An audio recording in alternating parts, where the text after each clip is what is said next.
Okey, jap. Tengok audio jap. Cek audio dulu. Oh, kuat. Okey. Audio. Cek. Saya hang. Okey, jap. Ada. Tengok. Ada. Ada audio dia. Waalaikumsalam. Orang pertama komen Nur Azrina Romli. Ada notification ke? Azrina respon sikit, ada dapat notification ke? Sebab orang yang pertama masuk ni kadang-kadang dia dapat ping dulu. Dia dapat teng. Ada dapat ke notification? Syaril Idris, Waalaikumsalam. Fadil Jumah, Waalaikumsalam. Apa khabar tuan dan semua? Waalaikumsalam, sihat. Assalamualaikum cikgu. Waalaikumsalam. Nasran, tengah tunggu cikgu ni. Alhamdulillah, thank you. Wah, live tergempar. Apa yang tergempar je? Memang hari Sabtu malam memang hari live kan? Tak adalah tergempar bagai pun. Tak ada benda pun sebenarnya. Korang ada dapat, Nur Azrina ada dapat notification. Noratul Azimah. Saya pun pelik macam mana Facebook ni kenal pasti ya. Ada orang yang tak dapat, ada orang yang memang tak terima langsung. Dia komplain kenapa dia tak dapat notification. Tapi ada orang lain dapat kan. Tu saya pun pelik kenapa ada orang dapat, ada yang tidak ni. Adakah kerana korang ni ada daftar dengan saya punya fan club ke apa ke? Perasan. Okey lah, baik. Tapi alhamdulillah siapa yang dapat tu maksudnya korang memang mungkin korang antara yang paling kerap tengok live kot. Dia kira macam tu kot. Saya pun kadang-kadang saya dapat banyak kali notification daripada Malaysia Gazette, Berita Harian Metro kan. Mungkin kerana saya dah pernah on kot. Tapi ada orang dia kata dia on tapi tak ada juga. Ada orang dia on notification tapi dia tak dapat. Dia kata dia tak dapat. Tapi entahlah, tak apalah, itu hal Facebook lah, lantak dia lah. Okey, baik. Okey. Syarif Idris dapat. Alhamdulillah. Siapa yang dapat tu terima kasih lah kerana korang sanggup memilih untuk diganggu oleh saya punya post. Dia notification ni semua benda ke? Apa saya post korang dapat ke, ataupun hanya kalau saya buat live je? Ataupun korang dapat, macam saya dapat ada 2-3 orang yang saya follow, dia akan keluar benda apa yang dia post, semua dia keluar. Gambar, dia post gambar pun keluar, dia post video pun keluar. Apa benda yang dia post semua keluar. Status pun dia keluar kan. Tapi ada orang yang dia dapat cuma video je kan, ataupun cuma live notification kan. Saya pun dapat cikgu, tengah-tengah WhatsApp terus naik. Alhamdulillah. Jadi sekurang-kurangnya kalau ada 200-300 orang dapat notification, sekurang-kurangnya setiap kali live tu adalah 200 orang tengok live kan. Jadi taklah rasa macam aku ni sembang sorang-sorang je, tak ada orang tengok. Okay, baik. Alhamdulillah saya dalam minggu ni, dalam sehari 2 ni lah, sejak saya berjaya menerbitkan buku sendiri, terbitan sendiri tuan-tuan. Sejak berjaya buat buku sendiri ni, saya dapat jumpalah dengan ramai orang sebenarnya. Ramai orang yang dia kata dia follow pencerita sejak daripada zaman PKP lagi. Zaman PKP bulan 3. Tapi kalau ada yang kata follow saya daripada awal, menipu besar lah. Sebab memang kalau daripada awal bulan 3 tu, saya ingat lagi, mula-mula saya buat live 16 Mac, mana ada korang? Mana korang ada? Menipulah korang ada. Yang ada 16 Mac tu cuma ada 20 orang je. 20 orang kawan-kawan baik. Kawan-kawan rapat yang memang sekarang ni tak ada dah. Dia orang tak follow dah. Dia orang follow awal-awal dulu je. So yang mana yang korang sekarang ni, saya kira mungkin korang follow saya start daripada bulan 4 kot. Bulan 3 tak adalah. Kan? Tapi alhamdulillah korang dapat notification, baguslah. Okey, saya tengah-tengah buat live ni ada muncul pula WhatsApp punya ping. WhatsApp punya ping. Dia kata apa? Cikgu, saya belum terima buku. Allahu Akbar. Lain kali, ni saya nak bagi penjelasan pada semua yang sedang menonton.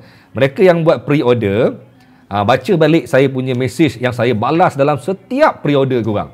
Saya dah bagi tahu penghapusan akan dibuat bermula 11 November. Lazada sale, Shopee sale 11/11/2020. 11/11 tu baru keluar. Baru saya start hantar. Sebab apa? Buku memang dah ada. Physical book dah ada. Tapi nak menghantar physical book tuan-tuan, memerlukan saya kena prepare macam-macam. Saya kena prepare dia punya sampul, dia punya wrapping, dia punya penghapusan. Saya siap beli mesin untuk nak print kertas post tu kan. Yang mana yang dah terima buku dalam saya punya Facebook, yang dah pegang gambar dengan buku ni, yang bergambar dengan buku ni, dia orang tu ialah mereka yang Mereka yang datang sendiri jumpa saya. Dia orang bukan pre-order. Dia orang datang rumah saya. Dekat rumah saya ni dah ada 4-5 orang datang ambil buku. Tadi dekat office ada seorang ambil beli sampai 4 buku dia beli. Sekali bergambar 4 buku dia beli. So dia orang tu dapat awal sebab dia orang tu datang jumpa saya sendiri. Yang kurang yang pre-order ni sabarlah kejap. Bagilah peluang saya ni bernapas kejap. Tadi saya menaip, tuan-tuan, saya nak type alamat, nak print untuk nak post ni. Baru sampai orang yang ke-80 dah sakit pinggang. Duduk macam tu kan, duduk type kan. Sakit pinggang tuan-tuan, sakit pinggang. Bayangkan, baru ke-80. Saya kena type 360 nama nak di-post. Itu baru type nama. Belum lagi nak packaging, belum lagi nak bawa semua tu ke pejabat pos. Mampu aku. Mampulah. Baik tuan-tuan, sementara tunggu yang lain tu masuk, apa kata cikgu saya punya husband saya pi ambil nanti tahu. Boleh Bani, boleh. Suruh husband datang ambil, tak ada masalah. Nak semalam pun ada seorang akak kita dia hantar husband dia datang dekat Media Prima. Dekat NSTP nak ambil buku. Dia kata apa? Abang tak follow kau. Wah, abang follow kau. Mampu aku. Nasib baiklah husband dia baik. Okey, baik. Tapi tak apa. Saya bagi peluang dulu sebelum kita start. Kita bagi peluang pada korang untuk tekan butang share. Ramai lagi sebenarnya. Saya tengok korang kata korang follow daripada bulan 4, bulan 5, bulan 6. Saya ingat lagi bulan 4, bulan 5, bulan 6. Share satu live ada 1000 share. Kadang-kadang sampai 2000 share. So bila ramai yang share, ramailah yang masuk. Kita nak ajak ramai-ramai, jom kita mengupas topik bersama. Tuan-tuan, korang cuma ada segmen dengan saya ni dalam saya punya wall ni. Lepas ni akan dikurangkan sebab bermula 2 minggu lagi lepas ABPBH, lepas ABPBH saya dah tak lagi buat live kerap-kerap dalam saya punya wall. Saya cuma buat mungkin sekali 2 je. Sekali seminggu. Sebab sekali lagi tu masih lagi 2 kali. Tapi sekali saya buat dekat wall, sekali lagi saya buat dekat page Harian Metro. Wow, abang pencerita masuk Harian Metro, cakap lu. Laku juga segmen dari wartawan ni. Alhamdulillah dapat saya merealisasikan impian saya untuk nak bersiaran secara langsung dalam platform yang sebenar. Platform media mainstream media. Kan? Hopefully korang support lagi. Dah masuk dalam mainstream media, kita nak masih lagi pencerita punya fan club ni masih lagi join dalam live dekat media-media rasmi pun. Janganlah korang hanya tunggu dekat wall saja. Dekat Metro pun masuk sekali. Kita bagi meriah dekat Harian Metro pula. Okey. Baik. Total sekali seminggu dekat wall. Tapi sekali lagi hari Ahad malam dekat Harian Metro. Hari Rabu ke dekat saya punya wall. Boleh begitu? Okey, baik. Hari ni tuan-tuan, insya-Allah selain daripada topik-topik saya nak bincangkan, hari ni ada dua topik COVID macam biasa, mesti diulas. Saya ramai yang kata, jap, nak bebel ni, abang pencerita nak bebel tuan-tuan. Abang pencerita nak bebel, jap, ambil nafas dulu. Sapu minyak dulu bagi nafas lega. Kalau tidak, sekarang tengah-tengah live dia jadi payah bernapas. Suami tak follow tapi bila buka dia pun dengar juga. Bagus, tarik sekali suami. Apa masalahnya? Okey, baik. Okey. Selain daripada topik COVID, saya nak tarik sikit apa kita punya perhatian pasal isu KWSP yang ramai orang tengah bising semalam dan hari ini. Tapi tuan-tuan, saya nak kurang faham. Kita ni dalam grup dari wartawan, saya perasan dalam semalam dan juga hari ini ada orang yang marah, yang menyuarakan kemarahan dia. Bukanlah marah, mungkin dia protes kot, ataupun dia mungkin mengeluh. Dia kata dari wartawan ni asyik COVID. Tak ada benda lain ke? Boring lah COVID. Tuan-tuan, saya lantakkan korang punya komen macam tu sebab apa? Bagi saya, janganlah marah. Bukan lantakkan. Saya anggap komen itu tidak sesuai dengan apa yang saya buat. Sebab bagi saya kekal dengan saya punya pendirian bahawa selagi mana COVID masih lagi bermaharaja lela, saya akan terus bersuara sebagai seorang cikgu COVID yang kena COVID dan juga sebagai seorang bekas pesakit COVID-19. COVID-19 survivor. Survival ke survivor? Survival tu apa, perang? Mungkin lantak lah. Tapi Selagi COVID masih ada dan COVID belum selesai, gelombang ketiga lebih teruk daripada gelombang pertama dan kedua, tuan-tuan. Jadi kenapa korang nak kata dari wartawan yang asyik COVID je? Dari wartawan memang berpaksikan isu COVID buat masa ni. Malah tuan-tuan, dalam dari wartawan dekat Harian Metro nanti pun tetap isu COVID. Sebab ini ialah cikgu COVID yang korang kenal. Kan? Okey tuan-tuan. Cuba kita tengok balik sebelum saya pergi pada topik yang lebih dalam, yang lebih kurang nantikan pasal KWSP ni. Saya nak kita tarik perhatian sikit. Pasal hari ni punya data, tuan-tuan. Hari ni 1,168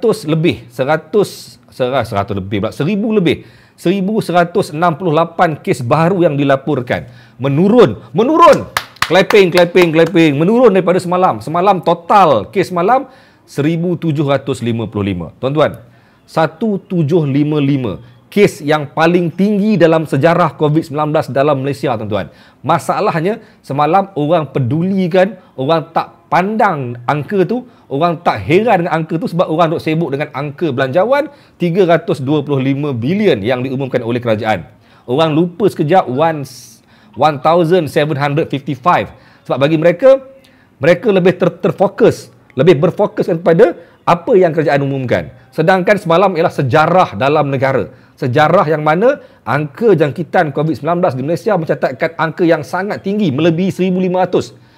Dulu, pada ketika gelombang kedua berlaku dalam Malaysia, kita dengan rasa riak takburnya mengatakan kita berjaya mengendalikan COVID dengan baik. Kita duk compare dengan Singapura, dengan Indonesia. Sebab Singapura time tu ada 1,000 lebih kes, ada 400 lebih kes, 800 lebih kes. Kita kata Singapura tak dapat manage dengan baik. Kita kata Malaysia ni okey. Kita duk compare dengan Indonesia, compare dengan negara-negara lain yang tengah teruk. Tapi sekarang tuan-tuan, sekarang ni Malaysia sudah masuk hari yang kelima berturut-turut. Hari kelima berturut-turut. Maksudnya sebelum ini dah pernah lebih 1,000, tapi kali ni 5 hari 5 hari berturut-turut kita mencatatkan kes melebihi 1,000 unit pula, 1,000 kes. 5 hari berturut-turut tidak pernah berlaku dalam sejarah Malaysia selama mana COVID masuk Malaysia sejak daripada bulan 1 dulu. Kes yang pertama melibatkan warga Cina yang cross masuk daripada Singapura, dan juga kes kedua yang melibatkan pekerja-pekerja dan juga orang panggil sebagai kluster eksekutif. Tak pernah lagi kita mencatatkan sampai kes sebegini teruk. Tapi orang lupa sebab orang memfokuskan kepada, orang tak ambil tahu sebab orang memfokuskan kepada isu belanjawan yang bagi mereka lebih penting untuk mereka tahu. Terutamanya mereka memfokuskan kepada apa? Kepada isu KWSP. Aku dapat ke tidak ni? Tiba-tiba diumumkan hanya melibatkan 600,000 mereka yang terkesan. 600,000 mereka yang terkesan yang dibenarkan untuk mengeluarkan caruman daripada akaun 1 KWSP. 600,000 ni bukan aku. 600,000 ni bukan Missy Zila, bukan Muhammad Rozi Umar, bukan Fadil Jumah mungkin. Bukan Rashid Ali mungkin. Boring. Thank you Rashid Ali, tak ada masalah. Kalau boring tak ada masalah, kita tidak ada masalah apa-apa. Okey, baik.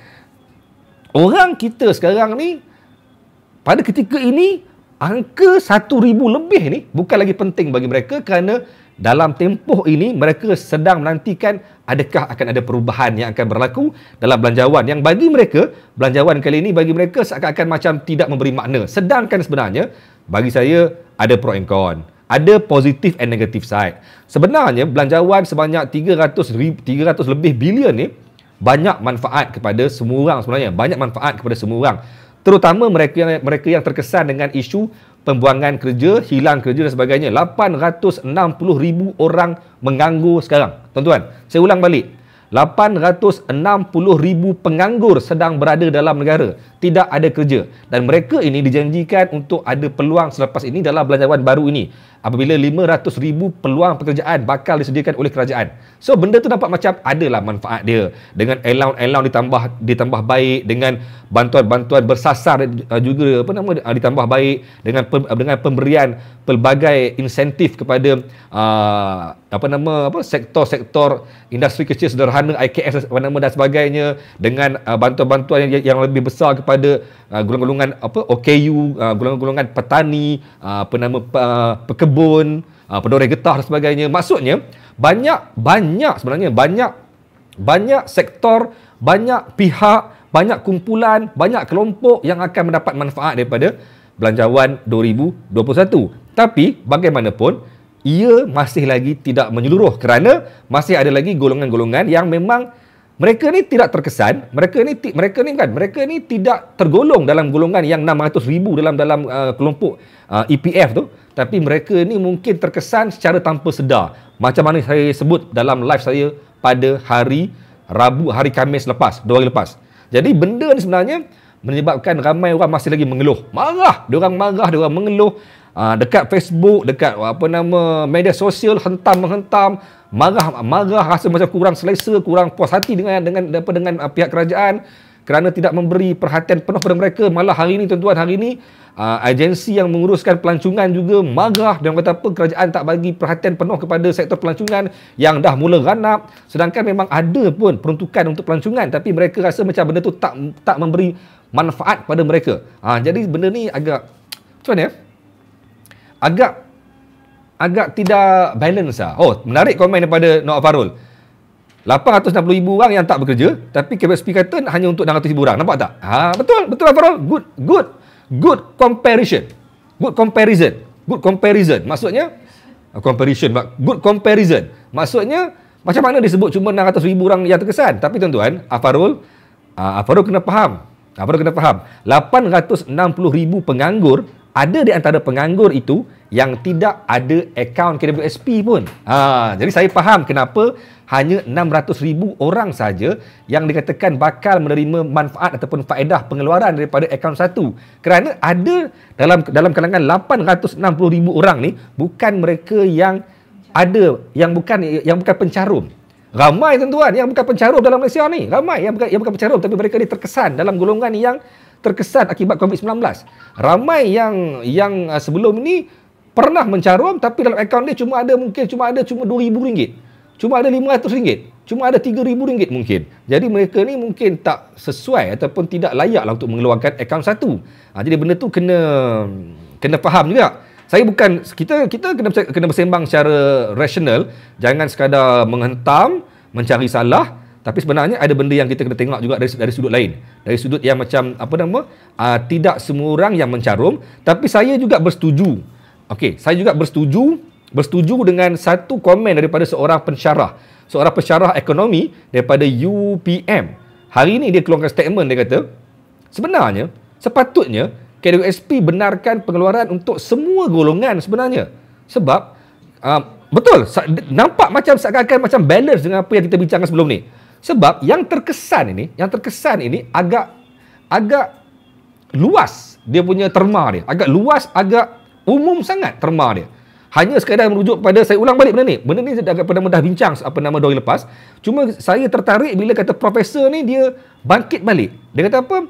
Bukan hanya mereka yang hilang kerja atau mereka yang hilang gaji separuh yang dianggap sebagai terkesan.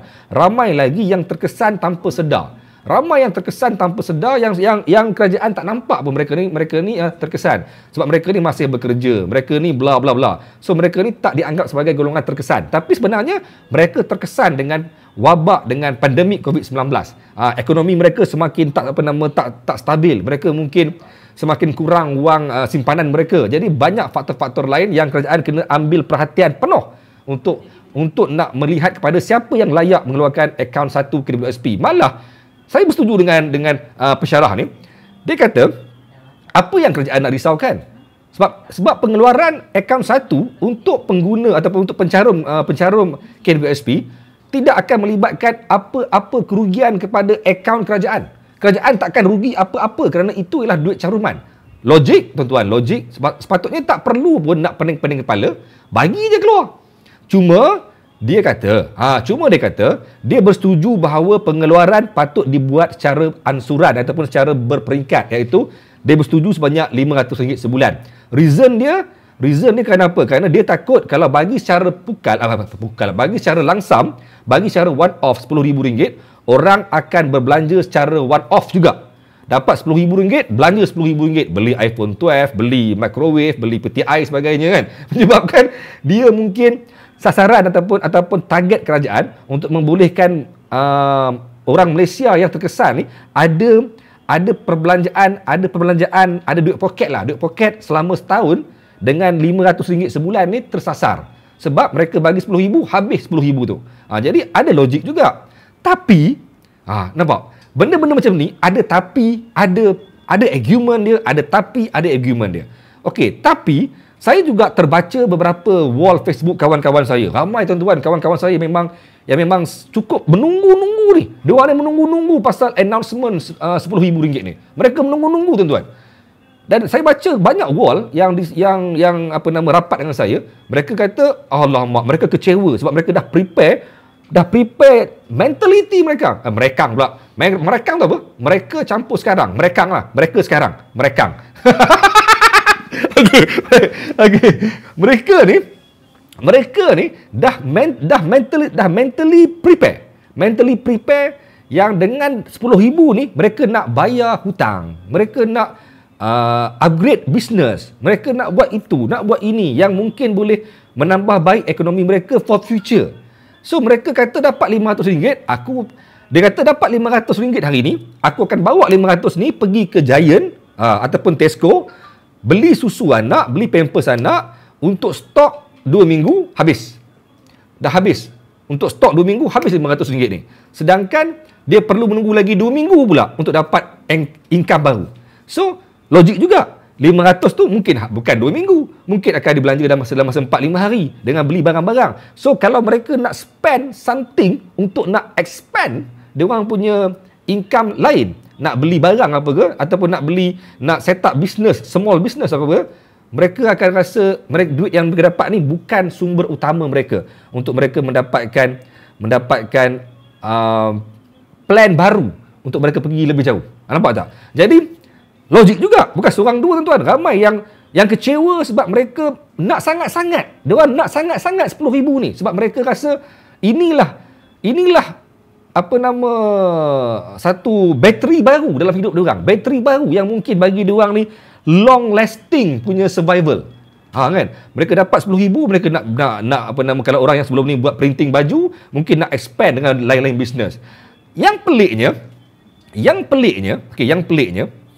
kerajaan dalam masa yang sama ingin menggalakkan. Ada semalam dalam satu segmen Bicara BH. Semalam saya semalam tuan-tuan. Semalam jangan siapa sembang dengan saya. Korang tanya apa-apa pun saya memang tak balas. Saya tengok dalam grup dari wartawan, soalan macam-macam pasal bajet. Saya buat sebab apa?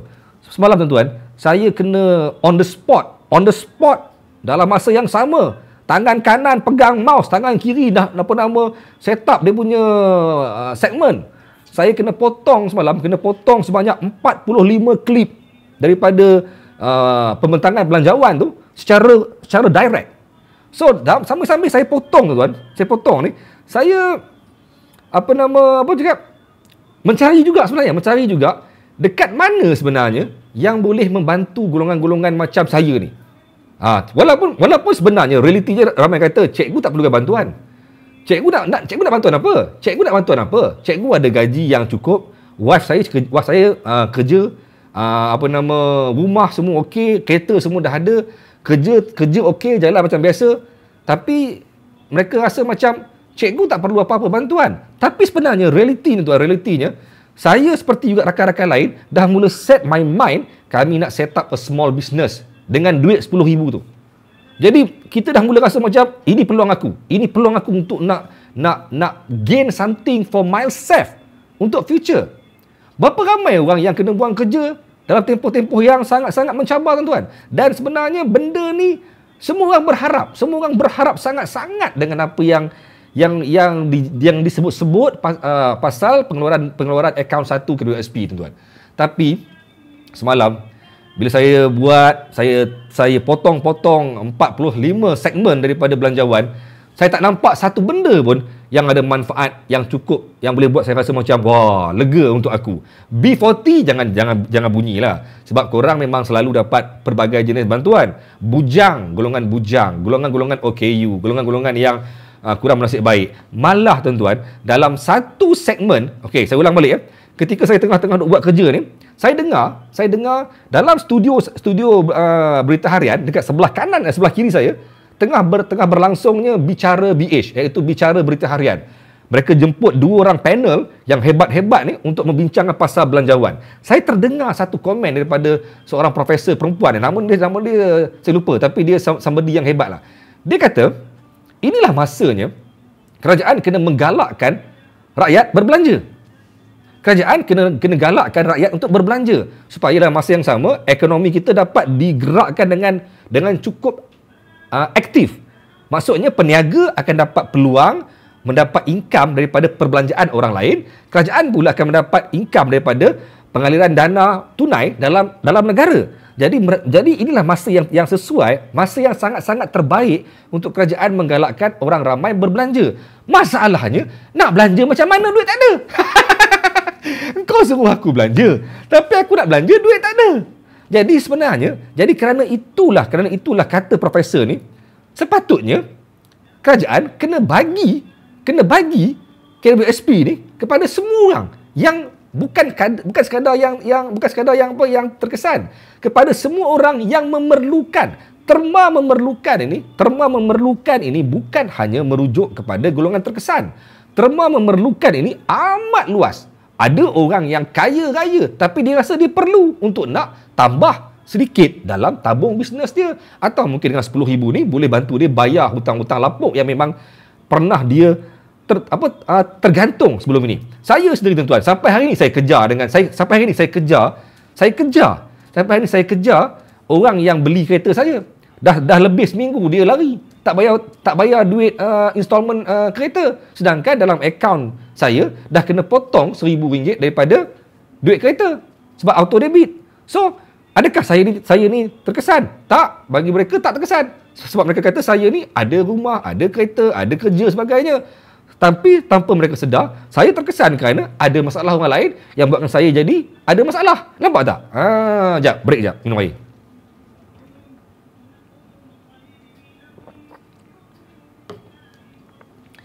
Tapi sekarang ni lebih ramai peniaga dari pembeli lah cikgu, sebab pembeli tak ada duit. Zizan Chu. Apabila kita ada duit, kita akan rasa kita akan ada daya untuk berbelanja. Itulah namanya kuasa membeli. Kuasa membeli hanya ada pada orang yang mampu membeli. Betul tak? Orang yang tak ada kemampuan membeli, macam mana dia nak beli? Dan apabila peniaga ramai dan rakyat pula tak mampu membeli, itu yang menyebabkan banyak IKS collapse. Kita buat perniagaan, aku jual keripik pisang, aku jual keripik ubi, aku jual baju, aku jual topi sebagainya. Tapi kumpulan sasaran aku ialah mereka-mereka yang dalam kelompok kecil ni tuan-tuan. Orang jual goreng pisang atau orang jual keripik pisang, target market dia bukan kepada orang yang ada BMW. Target market dia bukan pada orang yang ada bisnes juta-juta. Target market dia bukan orang yang ada building sampai mencecah langit. Tak. Target market dia ialah golongan-golongan B40, M40 dan juga T20 yang macam saya ni lah. Yang nak lepak Starbucks hari-hari tak boleh. Golongan-golongan macam saya ni, dan mungkin ada antara korang ni yang sama dengan saya, kita ni nak lepak Starbucks hari-hari tak boleh. Kan? Nak lepak Sushi King hari-hari tak boleh. Nak lepak sebulan sekali pun kadang-kadang fikir panjang. Tapi kerajaan mengklasifikasikan saya ni sebagai golongan yang tak layak mendapat sebarang bantuan. Sedangkan sebenarnya saya juga bukan dalam golongan yang mampu semua benda. So saya ni lah golongan yang antaranya yang akan membeli keripik pisang tu. Yang akan membeli keripik ubi tu. Yang akan membeli barang-barang lain ni. Macam barang-barang yang murah ni lah. Saya lah golongan-golongan yang akan beli ni. Tapi dalam masa yang sama, saya tak berani membeli kerana dalam akaun saya tak cukup selesa untuk saya belanjakan. Jadi mengakibatkan apabila saya ni tak berani membeli, peniaga-peniaga kecil yang sebelum ni ramai, yang sebelum ni tumbuh bagai cendawan ni, mereka bersaing antara mereka tapi tak ada orang membeli. Kerana orang yang nak beli ni pula tak mampu membeli. Sebab itulah dia kata, that's why dia kata perlunya ada satu suntikan dana yang boleh menyebabkan rakyat ada kuasa membeli dalam masa ini. Kan? Nak beli pun takut. Cara pembungkusan kuih terdedah. Apa ni? Apa benda ni? Ini bukan pasal belanjawan ni. Ujah. Okey. Saya 12 tahun berniaga. Bungkus tutup bulan lepas. Okey, baik. Okey, jap. Saya break sekejap pasal belanjawan. Alah, patutnya saya patutnya tak boleh nak sembang bab belanjawan dulu. Saya nak sembang bab COVID dulu. Tuan-tuan, come back to COVID-19, tuan-tuan. Apa yang saya rasa korang mungkin terlepas pandang? Sorry. Saya patutnya saya kena settle dulu bab COVID baru pergi pada bab apa nama EPF. Tapi kerana tengah semangat dengan EPF ni, tapi tuan-tuan jangan risau. Jangan risau. Perjuangan untuk menambah baik belanjawan ni belum selesai. Najib kata minggu depan nak bawa dalam parlimen. Malah banyak lagi pihak yang akan membahaskan belanjawan bukan boleh bentang terus approve, tak. Tapi kelulusan belanjawan diperlukan menjelang paling lambat pun pada awal bulan Disember. Mesti kena lulus. Tapi tuan-tuan, mereka akan bahas lagi. Kita ni rakyat ialah golongan pendesak. Kita tak mampu nak bawa suara kita ke parlimen. Kita bukan orang yang boleh berdiri. Tuan yang dipertua. Tak boleh. Tapi kita mampu untuk mendesak. Macam ni lah. Sekurang-kurangnya mungkin 1,200 orang yang tengok live saya ni, ada antara mereka ni yang mungkin mata-mata parlimen, yang mungkin mata-mata PM, yang mungkin mata-mata PMO, yang mungkin mata-mata Menteri Kewangan. Tak tahu. Who know? Saya tak tahu siapa dia 1,200 orang ni. Mungkin ada yang diam je, dia dengar je. Tapi dia tu mungkin somebody dekat PMO, somebody dekat apa nama Kementerian Kewangan. Siapa tahu? Sebab yang bercakap ni ialah seorang wartawan. Memang ramai orang yang akan pantau je apa dia ni bising, apa dia ni buat. Kan? Tengok macam mana. Baik. Okey. Come back to COVID-19. Sorry saya kena patah balik sebab saya rasa kurang sukalah kalau tinggalkan topik COVID-19. Tuan-tuan, korang perasan tak? Adakah anda semua sedar ataupun tidak? Mata-mata ahli jasa. Okey, korang perasan tak? Hari ni tuan-tuan, diumumkan 1,168 kes baru. Korang nampak yang itu kan? Korang nampak tak satu angka yang lebih menarik untuk korang kena tengok? Tuan-tuan, hari ni dicatatkan sebanyak 11,000 lebih kes kadar kebolehjangkitan. Maksudnya, ada lebih kurang 11,000 lebih lagi pesakit COVID-19 yang sedang berada dalam wad COVID-19, sama ada wad isolasi ataupun wad rawatan. Tuan-tuan, untuk makluman semua, sebelum masuk gelombang ketiga, saya ulang sekali lagi, sebelum masuk gelombang ketiga, iaitu pada bulan 9, gelombang ketiga masuk pada bulan 9. Sebelum bulan 9, bermula daripada bulan 3, sampailah ke bulan 9, selama tempoh setengah tahun, iaitu 6 bulan, kes total, saya ulang, kes total ataupun kes kumulatif dalam Malaysia tidak sampai pun 11,000. Hanya 10,000 lebih. Kes total. Dah tolak masuk. Ada yang keluar, ada yang masuk, ada yang keluar, ada yang masuk, ada yang keluar, ada yang masuk. Dan pernah kita mencatatkan kes kadar kebolehjangkitan atau mereka yang masih lagi belum sembuh berada di bawah angka 1,000. Kita pernah buat angka tu. Tapi tuan-tuan, daripada bulan 3 sampai ke bulan 9, 6 bulan ini, dalam frame 6 bulan ni, kita tidak pernah mencatatkan sampai 11,000 kes total. Kes kumulatif. Total, maksudnya daripada bulan 3 sampai bulan 9, jumlah semua ni tak sampai 11,000. Tapi sekarang tuan-tuan, dalam masa sebulan lebih gelombang ketiga masuk ke Malaysia, kes yang belum sembuh sudah mencecah 11,000 lebih. Maksudnya, kadar kebolehjangkitan lebih tinggi daripada kes total kumulatif 6 bulan.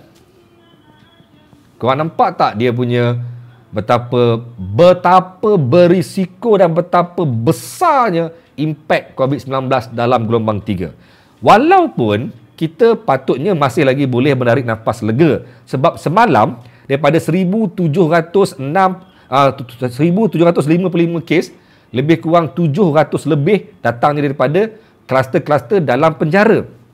Tapi tuan-tuan, satu lagi fakta menarik, fakta menakutkan yang patut kita kena beri perhatian tuan-tuan.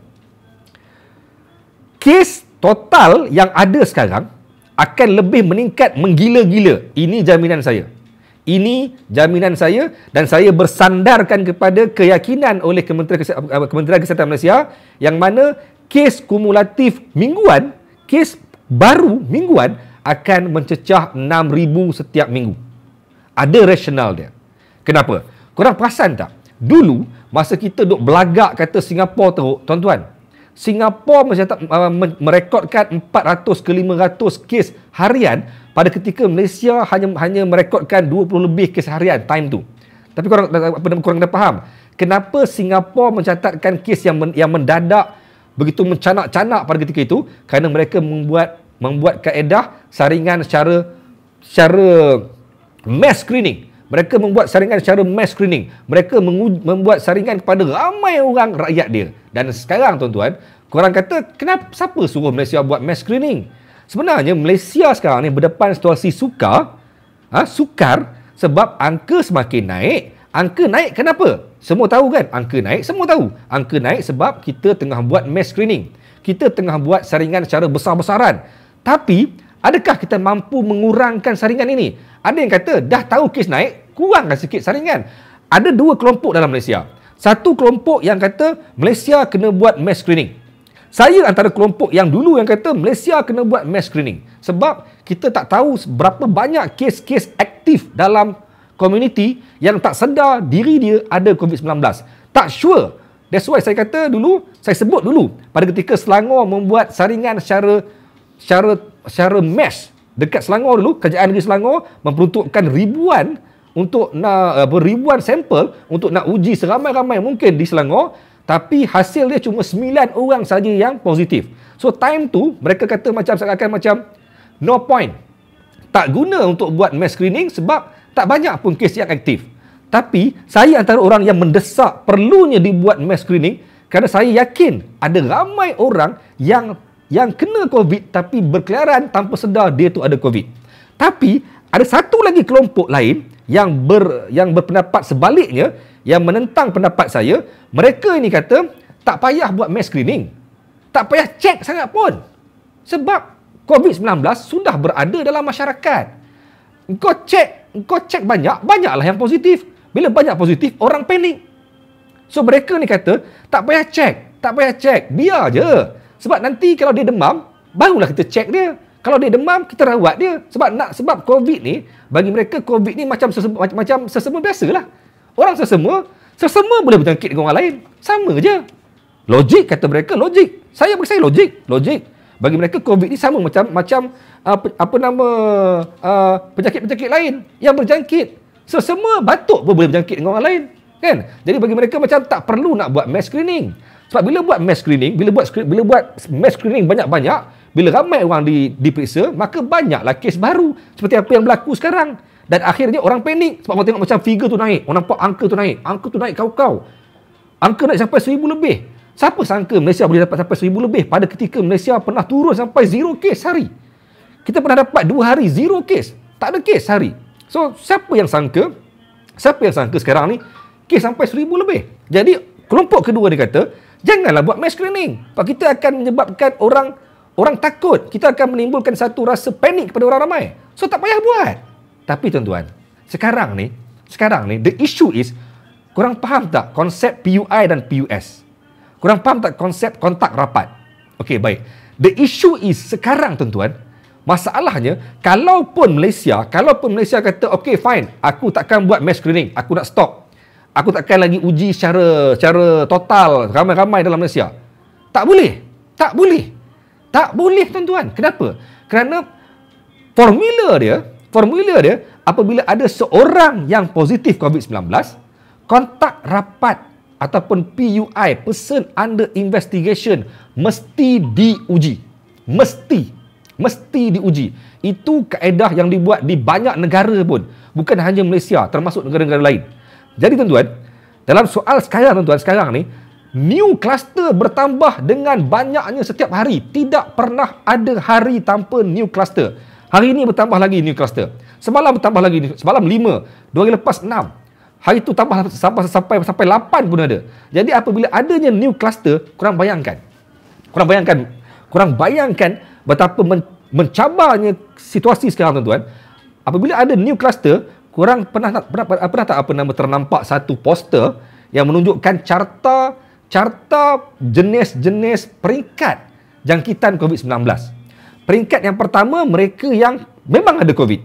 Bila mereka ada COVID, mereka akan menyebabkan kontak rapat mereka ataupun peringkat kedua ni mesti diperiksa, mesti disaring.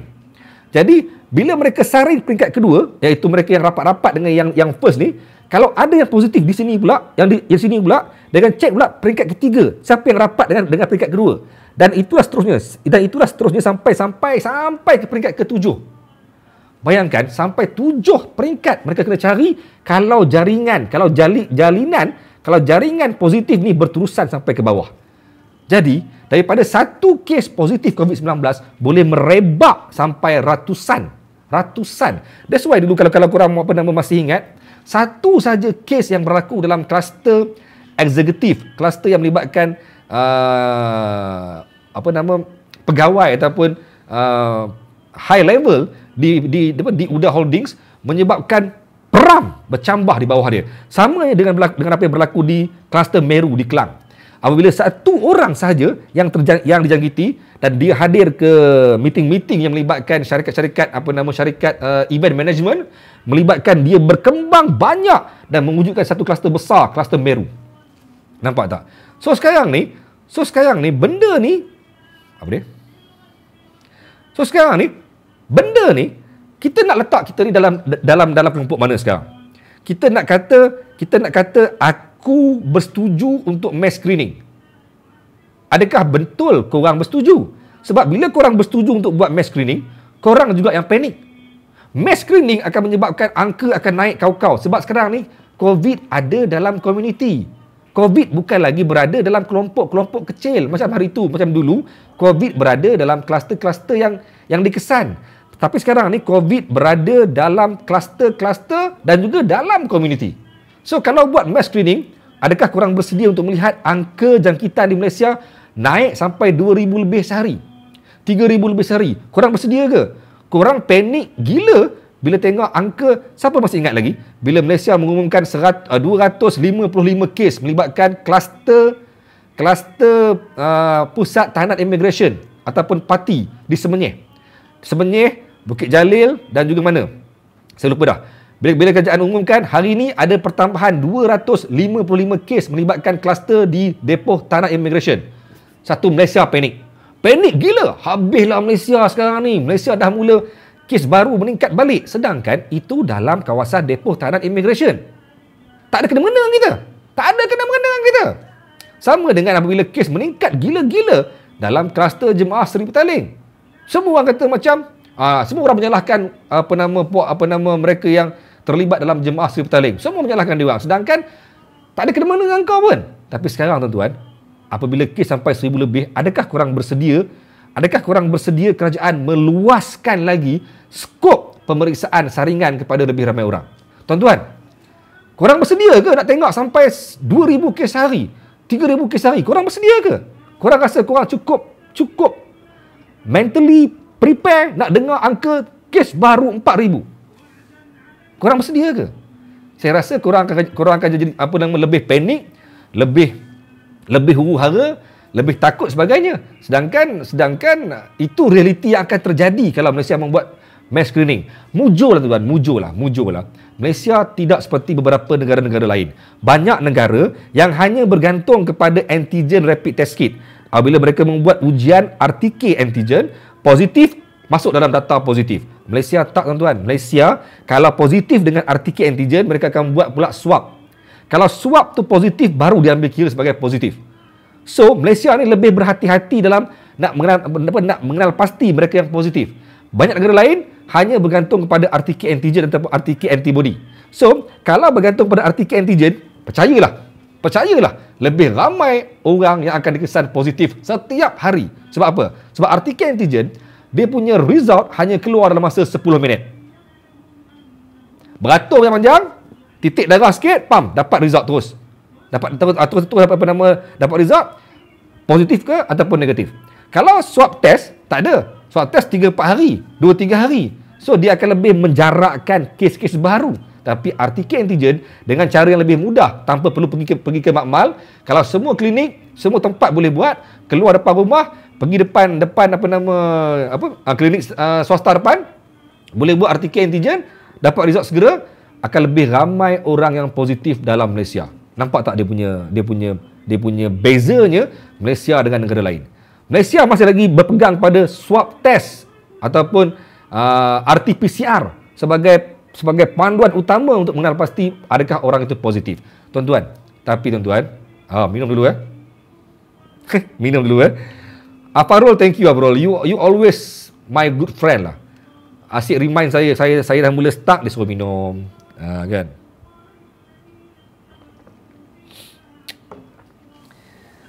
Okey. Oh lama. Soalan pasal free mention ni saya tak mau jawab lah, Fadil. COVID ni adakah agenda free mention? Sebab ada pihak puak-puak tertentu yang kata COVID ni, saya tak mau komen lah. Dia terlampau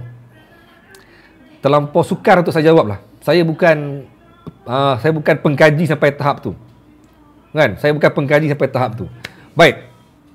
Sekejap itu pun kenapa? Oh. Itu pun sebenarnya untuk makluman korang, Malaysia sedang mengkaji satu metod baru. Siapa tahu?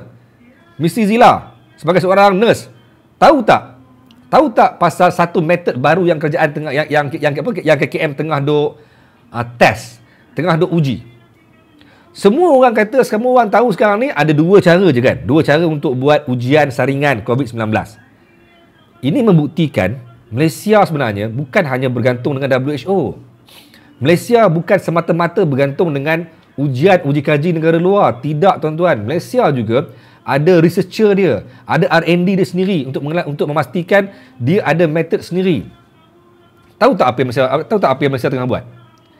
Saya antara pesakit Ward 43 yang diberi satu borang ujian. Saya kena sign borang tu bersetuju untuk saya diuji. Mujur lah. Tak sempat, bukanlah mujur. Maksudnya tak sempat saya diuji, saya dipindahkan ke Ward 5A kerana saya ada simptom. Apa ujian dia?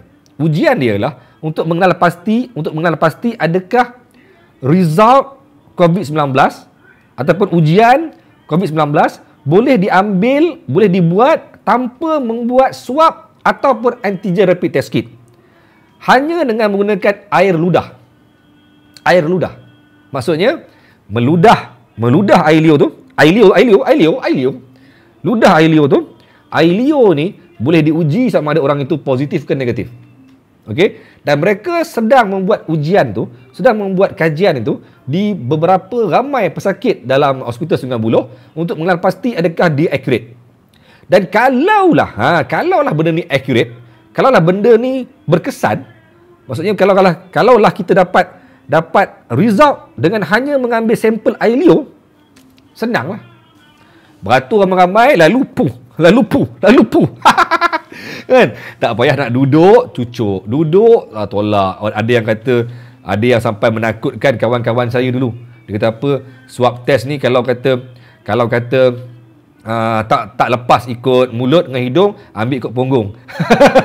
Macam-macam korang ni. Macam-macam diorang nak cuba menakutkan orang. Tapi kalaulah ujian menggunakan air liur ini terbukti accurate, boleh digunakan, maka lebih ramailah nanti yang akan diuji dengan lebih cepat. Dan menyebabkan mungkin kes akan naik lebih banyak. Tuan-tuan, kita percaya, saya percaya, korang entah. Saya percaya bahawa kes COVID-19 memang ada dengan banyaknya dalam komuniti. Saya percaya.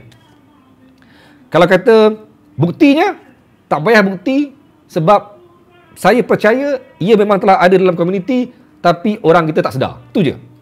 Apa bukti dia? Uji dia orang.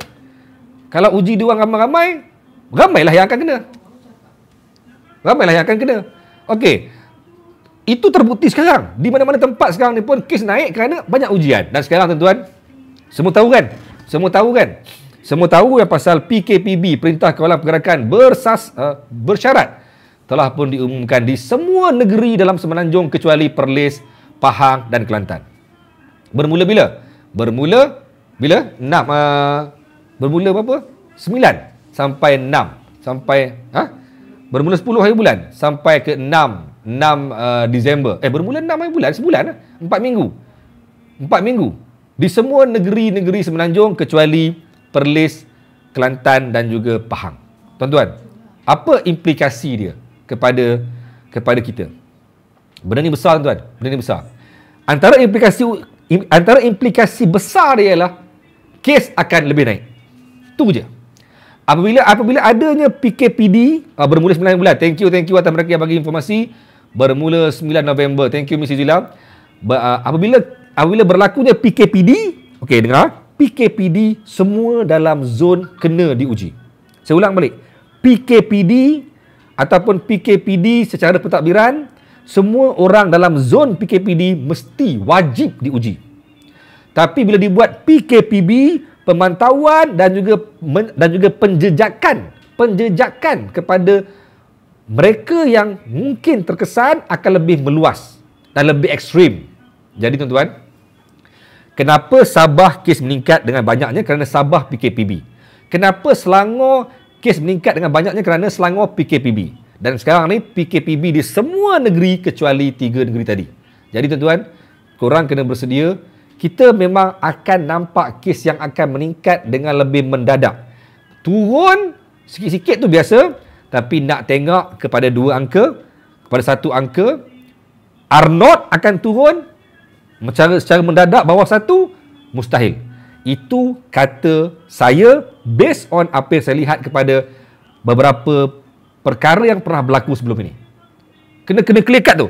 Apabila adanya PKPB, okey, baik. Ada orang minta tolong saya baca. Okeylah, baik. My ICT. Tolong baca jap. Boleh share pendapat cikgu. Ni pendapat saya lah kan. Maklumlah baru pandai kira-kira. Nanti tak mustahil di Malaysia akan dapat kes banyak dan tiba-tiba hospital semua penuh. Dan efek yang paling sadis nanti bila positif tak ada tempat untuk dirawat. Sebab hospital penuh. Bila tahu penuh, ada yang rasa tak puas hati, yang positif akan jangkit pada yang negatif. Kiranya kes sengajalah. Dah aku kena, bagus kenakan semua. Pendapat ni macam saya lah kan. Saya bila saya kena kan, siapa yang nak peluk aku macam ni? Kita share COVID. Tak. Saya tak setuju dengan pendapat MyICT. Okey, MyICT. Saya tak setuju dengan pendapat hospital penuh. That's why orang tak faham. MyICT mungkin tak begitu memahami lagi pasal kaedah menangani pesakit COVID. Saya bagi jaminan tidak ada masalah hospital penuh. This is my guarantee. Kenapa saya begitu yakin sekali yang jangan risau pasal hospital penuh? Kenapa? Untuk makluman semua, saya ditempatkan di ward 43 hospital Pusat Kawalan Kusta Negara. Itu bukan ward hospital. Itu Pusat Kawalan Kusta Negara. Itu bukan hospital. Hospital ialah Hospital Sungai Buloh. Hospital Sungai Buloh yang mana ward 5A, ward 4B, ward apa semua tu, itu ialah ward rawatan. Rawatan kepada pesakit COVID yang ada gejala. Bagi pesakit COVID yang tak ada gejala, mereka tak perlu dihantar ke ward rawatan. Mereka hanya perlu diasingkan. Kena faham terma ni.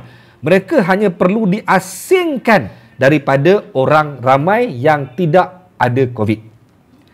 Jadi sebenarnya apa yang sedang dibuat sekarang ni bukan merawat pesakit COVID, tapi mengasingkan ataupun isolasi, mengasingkan pesakit-pesakit COVID yang tidak ada gejala dengan mereka yang ada di dalam masyarakat. Itu je sebenarnya.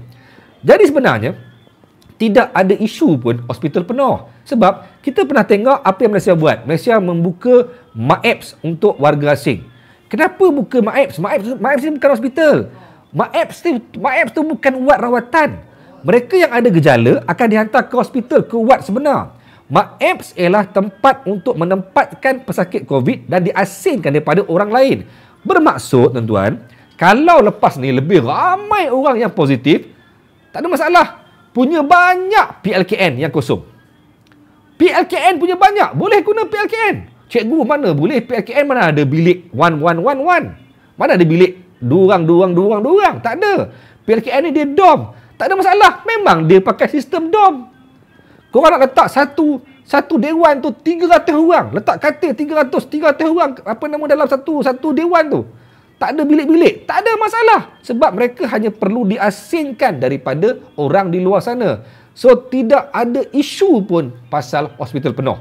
Malah, untuk makluman semua orang tahu 86% daripada pesakit COVID ialah mereka yang tidak ada gejala, yang tidak memerlukan sebarang rawatan, yang tidak memerlukan apa-apa ubat pun.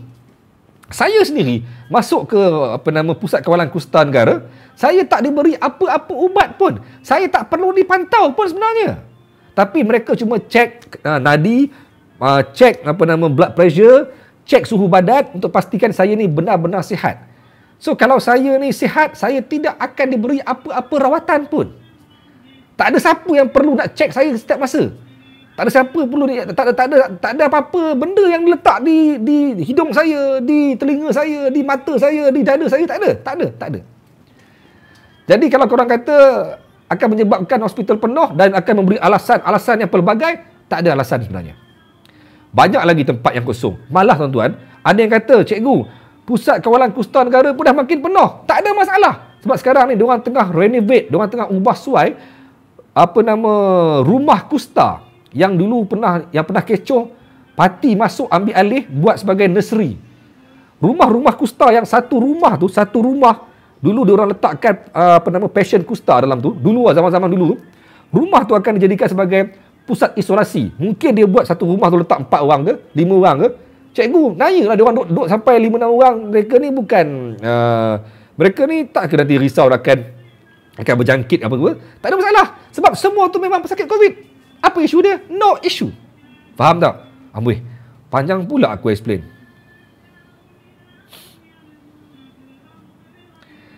Tiada ubat pun tak bagi apa-apa ubat. Apa maksud dia, Fahmi? What's your meaning of tak ada ubat pun tak bagi apa-apa ubat? Apa tu? Memang tak ada ubat. Malah dikatakan telah pun ditemui vaksin untuk COVID-19 dan MOSTI telah pun bersedia untuk nak melaburkan, nak memperuntukkan satu amount yang besar, 3 bilion ringgit untuk nak beli vaksin jika mendapat kelulusan daripada Kementerian Kesihatan Malaysia. Itu vaksin, bukan ubat. Kena faham beza antara vaksin dan ubat. Mesti Zila Comel, nurse, tolong explain sikit apa dia beza vaksin dan juga ubat. Ramai tak faham ni. Apa beza vaksin dan juga apa beza ubat. Tolong explain. Okey, itu hanya tanggapan aja. Andai kata kalau positif COVID yang memerlukan pengawasan terlalu ramai macam mana tu. Memang might tu positif COVID yang ringan, tapi tak mustahil satu hari nanti positif COVID yang teruk andai kata tak dapat dikawal dari sekarang. Saya setuju Bakhtiar Osman, saya bersetuju bahawa jika terlalu ramai orang yang positif dan menyebabkan ramai pula yang mungkin bergejala teruk, memerlukan bantuan pernafasan, ia akan menyukarkan kerajaan untuk menanganinya. Tapi again, saya kongsi pengalaman saya sebagai pasien COVID. Sebenarnya berapa persen aja yang perlukan bantuan pernafasan ni? Terlampau kecil. Yang perlukan bantuan pernafasan ni ialah mereka memang warga emas, memang dia ada masalah asma sebelum ni, darah tinggi, kencing manis lah, masalah paru-paru, masalah jantung sebagainya. Mereka ini perlukan bantuan pernafasan. Yang macam orang-orang macam kita ni jarang lah. Saya tak jumpa sangat lah dekat ward saya tu yang tiba-tiba macam tak ada. Dia orang okey je. Cuma that's why kerajaan KKM selalu memberi satu nasihat untuk kita berhati-hati kepada orang warga emas dan juga golongan-golongan yang berisiko tinggi. Kerana bila mereka ni kena COVID, itu masalah dia. Kerana ia boleh menyebabkan mereka ni teruk. Tuan-tuan, saya tak nafikan juga yang COVID ni bahaya. Sebab saya sendiri sampai hari ni bernafas susah. Jadi macam pernafasan saya pendek. Nak bercakap pun penat. That means dia mengganggu. Tapi saya mungkin gangguan bagi saya tak teruk sangat sebab saya ni masih lagi muda. Masih lagi ada energi. Tapi gangguan yang sama yang saya dapat mungkin berbahaya bagi golongan-golongan yang warga emas ni. Kan? Jap, saya break jap. Sambil-sambil nak minum air.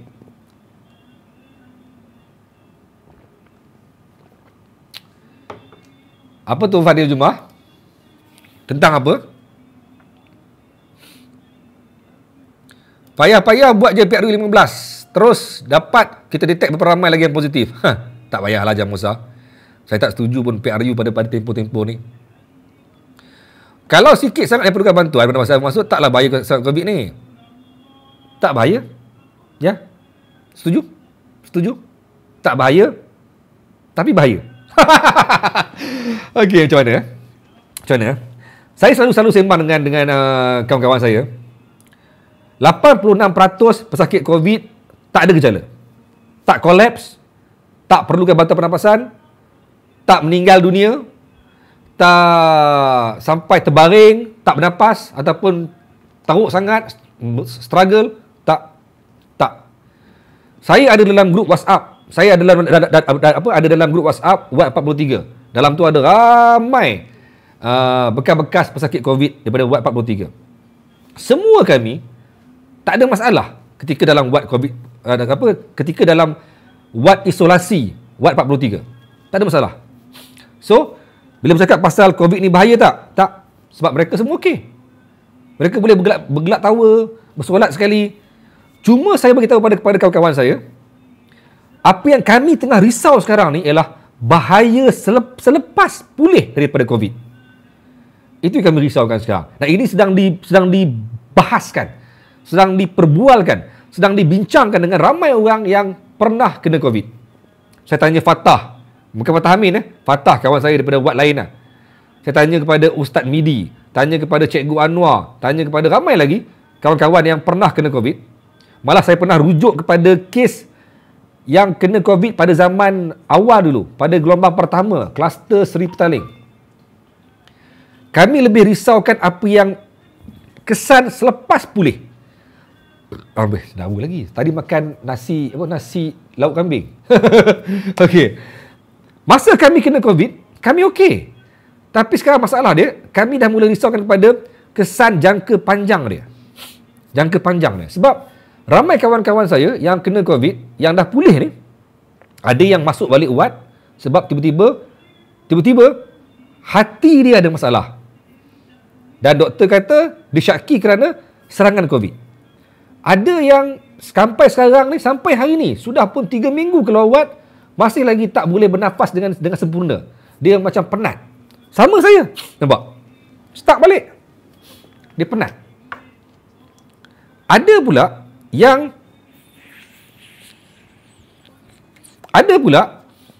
yang datang, yang kerap kena apa namanya? Diarrhea. Cirit birit kan? Cirit birit. Antaranya Anwar kawan saya di Kelang.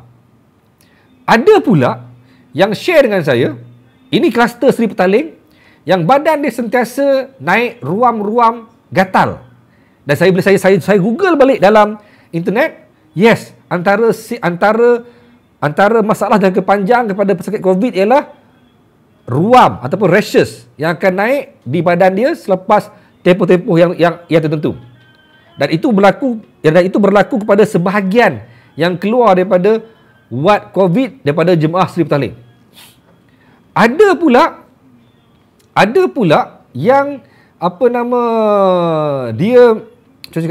dia tak mampu untuk nak bergerak lebih jauh dan dia cepat kolaps, cepat mengah. Ada yang sebelum ini, ketika zaman dia tengah aktif dulu, sebelum dia kena COVID, dia kata dia boleh mengayuh basikal selama 2 jam tanpa henti, dan sekarang ni dia kata dia hanya mampu sejam, dia dah mula rasa macam tak boleh pergi dah. Saya ni pun dulu kayuh basikal, cuma saya belum start balik. Saya belum cuba tau, saya belum uji. Saya belum lagi uji tubuh saya untuk dapatkan untuk ekstrim sikit. Tapi saya akui dalam saya punya energi saya dah mula drop. Ramai kata Cikgu Azrul masih lagi nampak agresif bercakap depan kamera ni. Tapi tak, sebenarnya tak tuan-tuan. Saya dah mula rasa macam saya collapse, tak boleh pergi sampai 2 jam. Dah mula rasa macam my energy dah mula lost separuh. Dah mula hilang separuh. Dekat office dah mula rasa macam bila buat kerja dah mula rasa macam cepat collapse, cepat penat, cepat lesu, fokus dah mula lari. Dan antara yang dikongsikan dalam laporan oleh WHO mengatakan antara masalah lain kepada mereka yang kena COVID ialah boleh kena risiko kena amnesia, iaitu mudah lupa. Dan itu berlaku kadang-kadang kepada mereka yang kena COVID. Jadi kalau kata dia tak bahaya, kalau kata dia COVID ni tak bahaya, saya nak kata macam mana? Tak bahaya bagi ketika ini. Kerana 86% tak ada simptom. Tak mati. Tapi tak perlukan bantuan pernafasan. Tapi kami lebih risaukan apa yang berlaku pada depan, pada future. Malah seorang daripada rakan-rakan kami juga, ini bukan batch saya, batch yang lebih senior COVID. Saya ini junior COVID. Senior COVID yang dah sembuh daripada COVID 2 bulan lepas, dah kena balik. Dah masuk balik ke ward sebab dikesan positif COVID-19. Ada yang kata kenapa dia boleh kena sedangkan dia ada antibody. Silap tuan-tuan. Dia dah disahkan antibody dalam pesakit COVID hanya akan bertahan lebih kurang sebulan lebih je. And then dia akan merosot sampai tinggal hanya beberapa belas persen aja. Jadi potensi untuk dia kena balik COVID lebih terbuka sebenarnya. Dan malah sebenarnya tubuh dia kalau diberi vaksin sekalipun belum pasti vaksin tu akan dapat melindungi diri dia sebab dia dah mula confuse dah. Antibody dia dah mula confuse. Dia dah pernah terima, antibody dia dah pernah terima COVID. Jadi vaksin ni kadang-kadang pun tak akan dapat bantu dia. Kerana apa? Kerana tubuh dia dah pernah terima COVID. Jadi dia akan lebih terbuka untuk masuk COVID baru. Itu antara yang pernah saya dapat daripada beberapa orang yang share dengan saya. Okey? Wallahu alam. Okey, jap saya berhenti jap baca komen. Oh, surau dan masjid kan dah bagi, tapi dalam kawasan zon hijau, zon kuning dan zon hijau dan kuning kan? 2 je. Ya, betul Misi Zila. COVID mutasi baru lebih bahaya. Genom baru ni dia macam mana? Genom baru ni dia lebih laju, tapi dia tidak mengganas sangat macam genom yang awal dulu. Tapi laju lah. Macam jenis radiasi je dah kena tanam kapsul. Apa ni? Tak faham lah. Mardi Changki. Kesan bekas pesakit COVID ada kesan jangka panjang pula. Betul, kesian. Betul Arif Daniel. Saya monitor dalam grup Wad 43 tau. Saya tanya kawan-kawan saya yang lain. Korang macam mana? Semua share benda yang sama. Tak ada seorang pun kata aku dah bersihat, aku dah boleh naik tangga dengan cemerlang macam dulu. Tak ada. Sama ada memang mereka sakit jangka panjang atau mentally mereka dah lemah. Mereka sentiasa memikirkan mereka sakit. Mungkin juga. Sentiasa fikirkan yang mereka lemah. Pun mungkin juga. Sebab dia mengganggu emosi. Ini bukan sembang kosong dari saya. Saya buat kajian, saya baca banyak dapatan, banyak perkongsian daripada banyak tempat. Okey?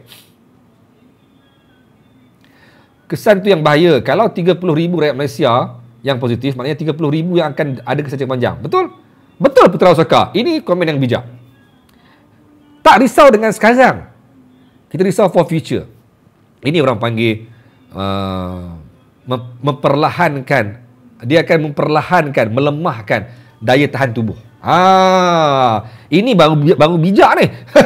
Maksudnya dia melemahkan, dia memperlahankan dan melemahkan daya tahan tubuh. Kan? Okey, baik. Now, saya nak ajak korang bincang sikit.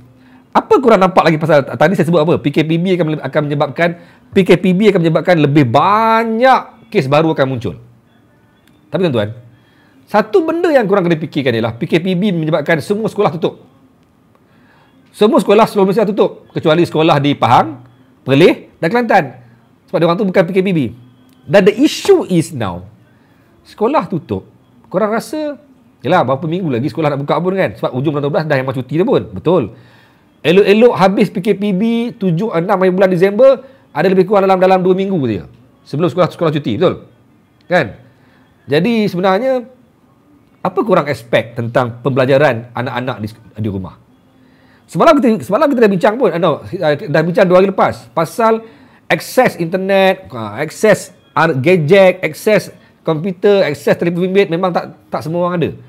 Dan sekarang saya nak bangkitkan satu isu. Kalau dalam yang dengar live ni ada kalangan korang guru-guru sekolah ni, saya nak korang faham sikit tentang masalah yang akan berlaku dalam tempoh PKPB yang akan panjang lagi ni. Sebulan ni. Saya perhati tau. Cuba korang faham apa saya nak sebut ni. Saya perhati tau. Konsep pembelajaran secara online ni takkan seperti sama macam mana orang buat belajar secara bersemuka di sekolah. Memang tak sama pun. Tapi kementerian dengan belagaknya mengatakan bahawa tak ada masalah sebab cikgu-cikgu masih lagi membuat belajar, mengajar ikut silibus. Ya ke ikut silibus? Saya perhati anak saya, ada yang cikgu tak mengajar pun. Dia bagi homework, dia bagi latihan, buat dan dia suruh hantar, dia semak. Dia tak buat online learning secara bersemuka, secara Google Meet ni. Tak buat pun. Dengan alasan budak memang dah melepasi silibus. Iya ke? Sedangkan dalam tempoh PKP yang panjang dulu, bulan 3 sampai bulan 5 tu, 2 bulan budak-budak tak sekolah, mereka dah terlalu ketinggalan dah pun. Dan sekarang ni alasan daripada pihak sekolah mengatakan bahawa 2 bulan dulu telah pun ada online learning. Sejak bulan 3 tu secara online learning mengikut silibus. Tak pun.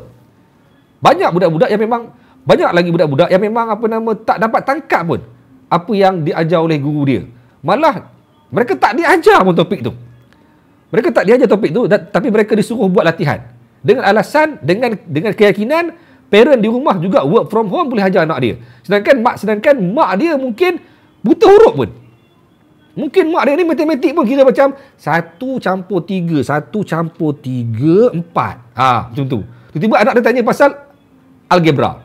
Tanya pasal bahagi tolak, bahagi semua bla bla bla dengan kuasa 2 semua bagai.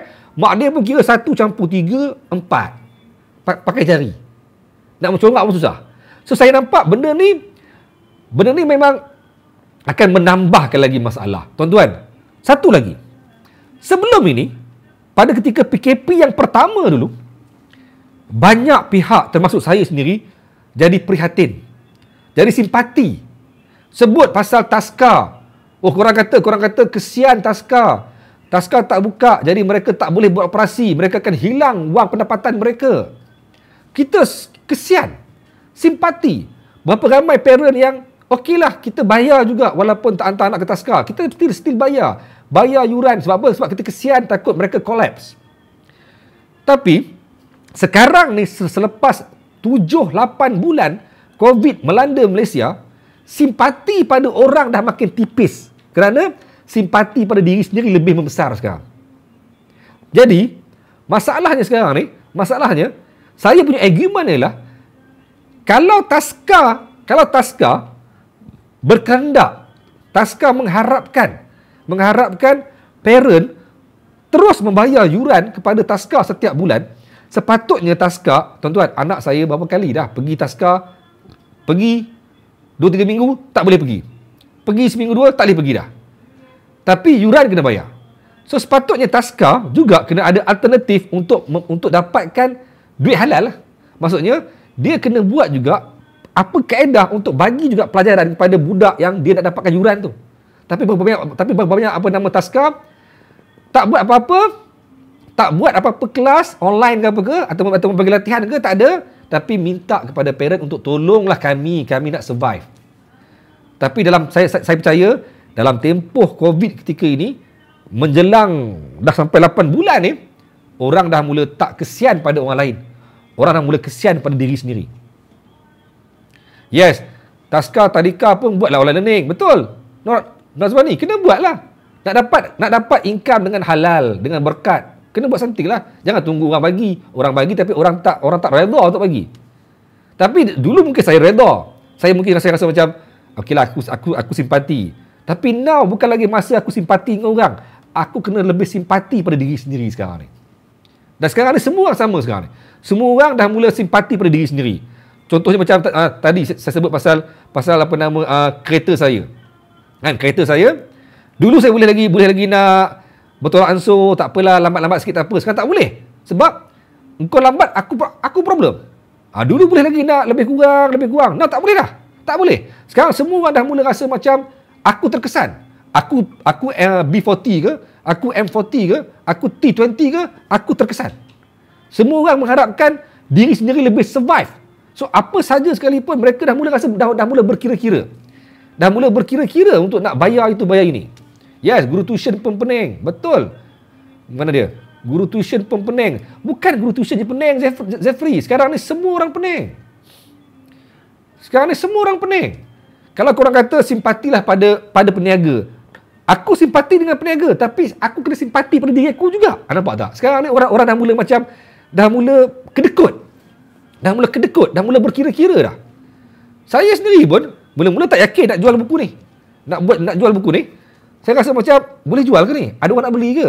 Orang dah mula jimat untuk berbelanja. Pada masa orang berjimat, kita pula minta bayar duit taska, bayar duit bas, van. Macam mana saya nak bayar kalau anak saya tak pergi sekolah? Tapi saya faham, kalau aku tak bayar, apa jadi dengan hidup dia? Dia bergantung dengan hanya memandu van bawa anak-anak pergi sekolah. Bila anak-anak tak sekolah, macam mana dia nak dapat income daripada 2 bulan tutup sekolah? Selangor dah sebulan, sambung lagi sebulan, 2 bulan sekolah tutup. So, adakah dia akan terus collapse 2 bulan tanpa ada income? Kita simpati dengan dia, tapi aku juga simpati dengan diri aku sendiri. Bil elektrik dah 1,800. Duduk rumah, bil elektrik naik. Betul, duduk rumah, aircon buka sebab apa? Anak-anak panas. So aircon bil melambung-lambung tinggi. So aku simpati dengan diri aku. Dan masa sama aku nak fikir apa jadi dengan orang lain juga. Pening tuan, pening. Kesian orang yang bawa van kan. Pening, tapi apa nak buat?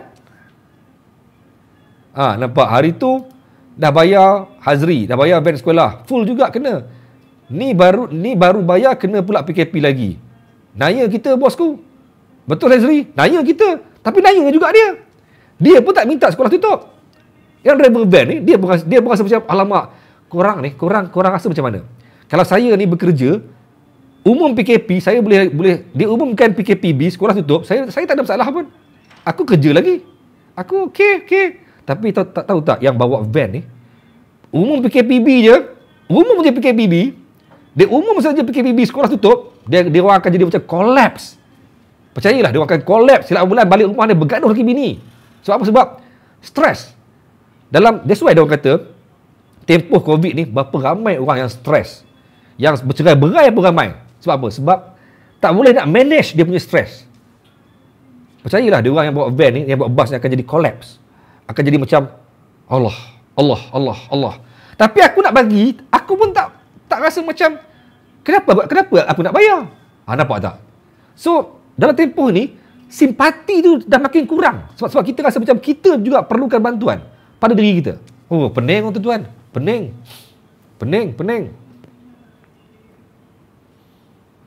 Memang Mak Bashir, memang saya personally dah rasa tertekan. Better PKP dulu. Kenapa better dulu Bashir? Kenapa dulu better? PKP lagi teruk. PKP kerja tak boleh. PKP kerja pun tak boleh. Ekonomi kilang tutup, kedai tutup, 7E tutup. Lagi naya.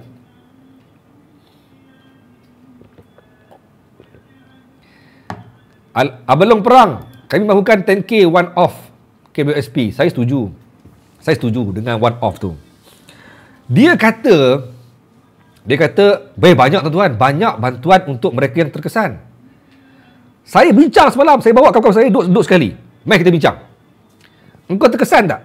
Kami monitor, kami baca secara detail apa yang ada dalam belanjawan. Antaranya bantuan kepada mereka yang ada anak sekian-sekian. Saya dengan belagaknya bangun. Saya bangun daripada kursi, bangun dengan belagaknya, bangun, pam. Aku 5 anak. Yes.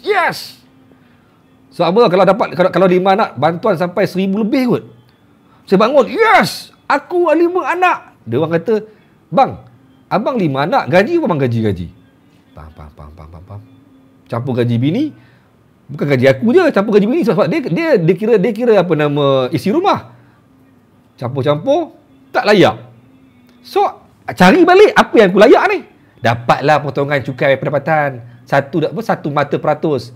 Dapatlah apa nama lagi, dia panggil sebagai apa lagi dapat? Apa lagi dapat? Maksudnya tak dapat apa dah. Itu je kot. Potongan cukai. Yang bantuan IKS aku tak meniaga. Apa lagi dapat? Bantuan apa lagi? Tak dapat apa pun. Nak keluar EPF tak boleh. Nak potongan apa, nak tangguhkan moratorium. Nak tangguhkan bayaran sewa rumah, bayaran kenderaan, tak boleh. Aku tak lepas. So aku ni kat mana? Cari lagi. Tak ada. Tiba-tiba dia umum pula. Bantuan sebanyak RM600 kepada penjawat awam. Yes. Bini aku dapat, bukan aku dapat. Sebab aku bukan penjawat awam. Aduh. Jadi ceritanya tak dapat apa-apa. That's why saya kata, that's why kami ni, why not bagilah yang 10K tu. Boleh kami nak set up business ke, nak cetak buku ni lebih ke. Buku ni saya buat. Buku ni saya buat cuma berapa je. Saya buat cuma berapa naskah je. Sebab tak ada duit nak cetak. Nak hantar dekat penerbit, rugi. Saya buat sendiri. Bila buat sendiri, dapat buat sikit je lah. Dapat RM10,000, bolehlah buat lebih sikit. Kan? Itu masalah dia. Tapi itulah dia. Itulah dia yang isu dia. Mesti Zila Comel. Saya mengaku saya T20. Dah, senang cakap. Okey, ramai tanya cikgu ni apa? B40 ke? M40 ke? Saya mengaku saya T20. T20 maksudnya gaji suami campur gaji isteri sekian-sekian. Saya mengaku saya T20. T20 tak bermakna kaya. Tolak dengan 7 orang dalam rumah. Tolak dengan sara hidup. Tolak dengan bla bla bla bla bla bla semua penting. Baki gaji mungkin hanya tinggal seperti B40. Tapi masalahnya bila kami ni tergolong dalam kelompok T20, kalau kami ni tergolong dalam kelompok T20, kami tak berhak dapat apa-apa dah. Bantuan apa pun tak berhak. Sedangkan dalam EPF saya akaun 1 ada satu amount yang saya kira besar untuk saya keluarkan. Tak mengganggu pun duit kerajaan. Itu duit aku. Kalau saya keluarkan 10K daripada akaun 1, mungkin hanya 5% kot daripada akaun 1 saya. Bagilah aku keluarkan. Aku nak pakai untuk aku nak cetak buku ni lebih sikit. That's why sekarang ni apa nama saya kata, that's why sekarang ni dalam sehari dua ni kepeningan, perdebatan, kerisauan, kerumitan, kekusutan semua ni lebih kepada isu belanjawan yang orang harapkan pasal one off ni. Isu COVID dah mula macam so-so sebab orang rasa macam aku dah tak erat lah COVID sekarang ni. Itu. Aku lebih pentingkan aku nak hidup. Aku nak survive. Aku nak survive kerana ekonomi akan lebih teruk lepas ni. Sebab tak tahu apa jadi lepas ni. Saya tuan-tuan, walaupun saya mungkin dalam golongan T20, tapi income bulanan makin teruk. Sebab apa? Overtime tak boleh nak buat. Duduk rumah nak overtime apa? Duduk rumah, work from home, overtime hilang. Nampak tak? Okey tuan-tuan, cikgu tak boleh awalkan ke post buku tu. Saya akan post pada 11 hari bulan. 11 hari bulan saya akan post 11 hari bulan. And then siapa yang rasa dekat-dekat dengan Kajang, main datang ambil. Boleh. Call saya, ambil di rumah. Boleh. Serangan anti-vaksin. Ganas tajuk kau. Serangan anti-vaksin. Penjawat awam pun masih terjamin ke? Terjamin, insya-Allah. Saya belum dengar lagi kerajaan buang penjawat awam kecuali mereka yang kontrak. Penjawat awam jangan nak belagak jangan nak merungut sangat Korang memang kategori yang selamat, insya-Allah. Kerajaan tak pernah saya belum pernah dengar lagi kerajaan buang cikgu sekolah. Kecuali cikgu yang ada masalah disiplin. Kerana ekonomi kerajaan buang cikgu tak ada, jangan nak menipulah. Okey, apa kata kalau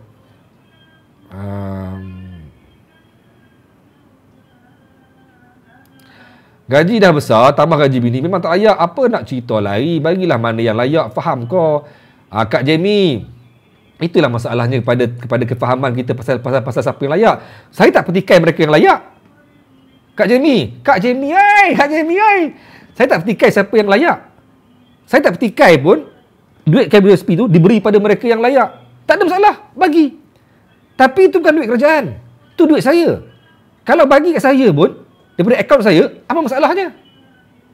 Saya bukan bertikai pasal bantuan sara hidup. Tak.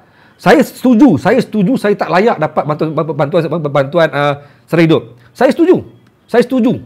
Saya tak boleh ambil bantuan sara hidup sebab unfair. Ramai lagi orang lain yang perlukan bantuan sara hidup. Golongan-golongan macam-macam M40, T20 ni jangan nak bising. Korang memang tak layak dapat bantuan sara hidup. Biar dapat pada orang lain. Ramai lagi orang susah. Ramai lagi orang yang lebih memerlukan duit kerajaan tu. Biar orang ambil. Tapi sekarang the issue is, yang saya minta ni ialah duit yang saya minta RM10,000 ni bukan duit orang lain. Itu duit daripada akaun saya. So, kalau saya bising sekalipun macam ni, Kak Jamie, saya bukan mempertikaikan duit yang Kak Jamie dapat. Saya bukan pertikaikan duit yang Wardah dapat. Saya bukan pertikaikan duit yang orang lain dapat. Tak.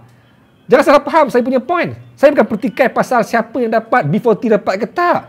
Itu hak mereka. Saya cuma pertikaikan yang saya perlukan duit saya untuk saya nak set up something. Itu point dia. Kan? Sorry Kak Jamie ya. Saya kena bagi penjelasan. Yang duit bantuan sara hidup, BPR semua tu, jangan bagi ke saya. Unfair. Saya tak berhak dapat. Bagi pada orang lain yang lebih perlukan. Tambah lagi tak apa. B40 tu tambah lagi. Sebab mereka memang sangat-sangat terkesan. Mereka yang kena buang kerja tu, tambah lagi duit. Sebab mereka tu perlukan. Tuan-tuan, bagi RM500 sebulan duit DPF, dia orang dapat nak buat apa? Kerja hilang. Dapat bantuan sara hidup. Apa dia nak buat? Dengan hanya dapat RM1,000 sebulan pun, kalau kena buang kerja, kolaps di rumah, bagi bantuan RM1,000 sebulan pun tak cukup. Kena buat something. Bagi dia orang suntik duit untuk dia orang berniaga ke, bagi dia orang peluang perniagaan ke, bagi apa benda pun bagi kat dia orang supaya dia orang tu boleh survive. Itu point dia. Takat bagi RM1,000 sebulan pun tak cukup bagi orang yang hilang kerja. Duduk di rumah di Kuala Lumpur. Kena pula duduk di Bangsa, duduk di Pantai Dalam, duduk tinggal di USJ. Kena buang kerja. Dapat RM1,000 sebulan. Kalau kerjaan PAM, RM2,000 sebulan pun tak cukup. Kalau sebelum ni gaji dia RM5,000 sebulan, bayangkan. Sebelum ni gaji dia RM5,000 sebulan. Tiba-tiba kena buang kerja. Kerjaan PAM dia RM2,000 sebulan pun tak cukup. Sebab dia dah biasa manage RM5,000 untuk bayar itu, bayar ni, kereta tu, kereta inilah semua. Lalas semua kena tarik. So, saya bersetuju golongan B40, golongan M40 yang terkesan ni, yang kena buang kerja ni, bantu dia orang. Jangan bantu saya. Saya bukan terkesan. Tapi, saya hanya menuntut untuk saya nak survive for future dengan RM10,000 tu mungkin boleh buat something. Itu point saya. Mungkin boleh nak survive dengan lebih jauh lagi. Saya bukan tak bersyukur dengan rezeki saya. Haram tak bersyukur dengan apa yang terdapat. Maka engkau dah mendusta, engkau telah mendustai nikmatnya. Faham tak? Tapi saya berhak mempersoalkan tentang kaedah untuk mereka mengeluarkan duit kepada mereka yang hak daripada duitnya sendiri. Kak Jamie jangan marah Kak Jamie ya. Saya explain ni bukan marah, ni explanation. Ini explanation bukan marah. Saya cuba menjelaskan. Alamak. Ya, betul. Macam duit sendiri. Kan saya bukan marah tu Allah. Kalau kan Kak Jamie kata kau ni aku keluarlah daripada kau punya live. Allah, sorry Kak Jamie. Kak Jamie sorry ya Kak Jamie. Saya tak petikai pasal orang yang dapat duit ya. Saya suka bantu mereka. Kita pun yang mana mampu ni, bantulah orang sebelah. Kalau dia ni kena buang kerja, beras habis, bantulah dia orang. Tapi kadang-kadang aku nak bantu pun aku tak cukup duit. Korang kata Cikgu Azrul ni kerja dekat Bangsa, gaji sure besar ni, tak tahu hutang banyak mana. Kan tiba-tiba ada orang datang minta nak beras kilo. Alamak, kita pun pening beras. Dapat jual buku ni okeylah. Dapatlah tambah, tak dapatlah apa nama sikit bantu orang kan. Okey. Baik. Apa kata saya nak buat cubaan sikit. Saya nak buat test sikit. Saya buka kepada, dah lama sebenarnya ramai yang bising, cikgu bila nak buka segmen call. Saya buka segmen call. Tapi saya tak sure adakah ia berkesan. Saya dah lama tak try ni. Dah lama tak try segment call. Saya buka segment call untuk korang call saya. Dan bagi korang punya komen ke, pendapat ke, saya buka pada segment call. Saya tak sure sama ada boleh tak boleh. Sebab saya cuma gunakan sistem wireless dengan saya punya iMac. Siapa nak call, dipersilakan. Saya buka segment call 012-413-3630. Saya tak sure kita try tengok. Sama ada dia boleh adakah ia boleh digunakan. Saya buka pada segment call. Okey, jangan marah lah Kak Jamie. Jangan marah saya Kak Jamie. Sorry Kak Jamie. Allah, mesti marah tu. Dah senyap tu. Sorry Kak Jamie.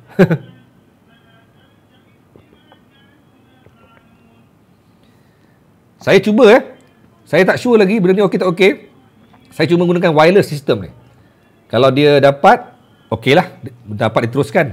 Tak boleh, saya minta maaf. Kita cuba. Ada siapa nak try call? Ada orang call. Sekejap Saya check sekejap. Sekejap. Belum lagi. Sekejap. Saya tengah check sekejap sistem saya. Mana pula ni? Kenapa dia tiba-tiba dia keluar yang ni? Sekejap. Kenapa dia keluar yang ini? Sekejap. Okay. Hello, Assalamualaikum. Hello. Dengar tak? Sekejap, tapi tak masuk ke dalam saya punya komputer. Sekejap, kenapa tak masuk ni? Sekejap. Test 1 2.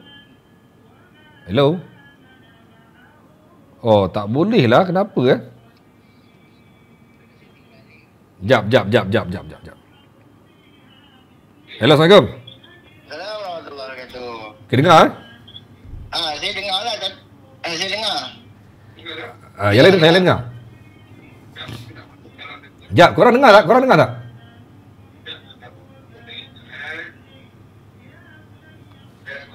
Kenapa dia tak keluar kat sini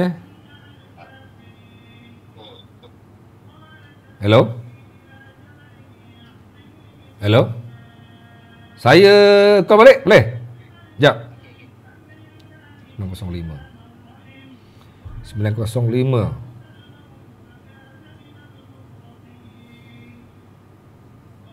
Okey. Hello.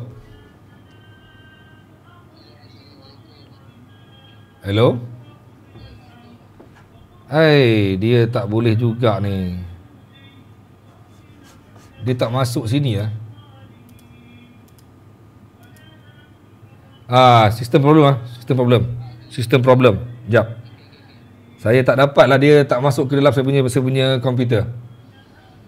Tak apa, sorry. Baik. Tak boleh. Saya belum lagi menyetap saya punya Nater ni. Aduh, dia jadi macam tak connect So saya pun tak faham kenapa. Maybe dia ada masalah dengan sistem. Okey, ni ada masuk ni. Hello, Assalamualaikum.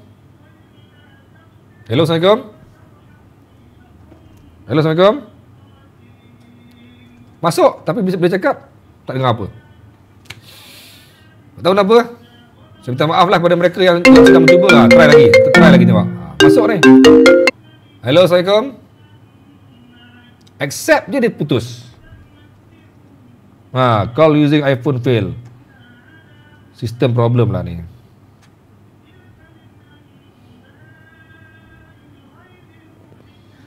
Okey, tak apalah. Nampak saya tak boleh lah. Saya kena adjust balik lah sistem saya ni. Okeylah, baik. Sorry. Tak dengar suara orang yang call kan. Itulah dia. Aduh, apa cerita lah saya punya sistem ni. Saya punya wiring sistem tak betul ke ni. Sorry lah.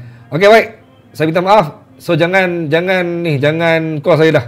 Sebab saya tak dapat nak dia ada benda apa saya tak on ni. Patutnya dia keluar bunyi. Nampak? Dia keluar.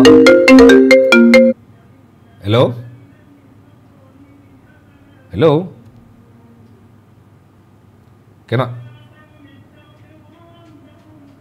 Entah, benda lah. Biarlah. Close dulu. Okey, baik. Saya kira saya tak boleh nak teruskan dengan call. Ramai yang tengah call, kesian diorang tengah call. Saya tak boleh nak respon.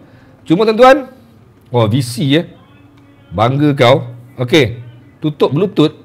Bluetooth kena tutup tutup Bluetooth Sekejap apa benda ni tutup Bluetooth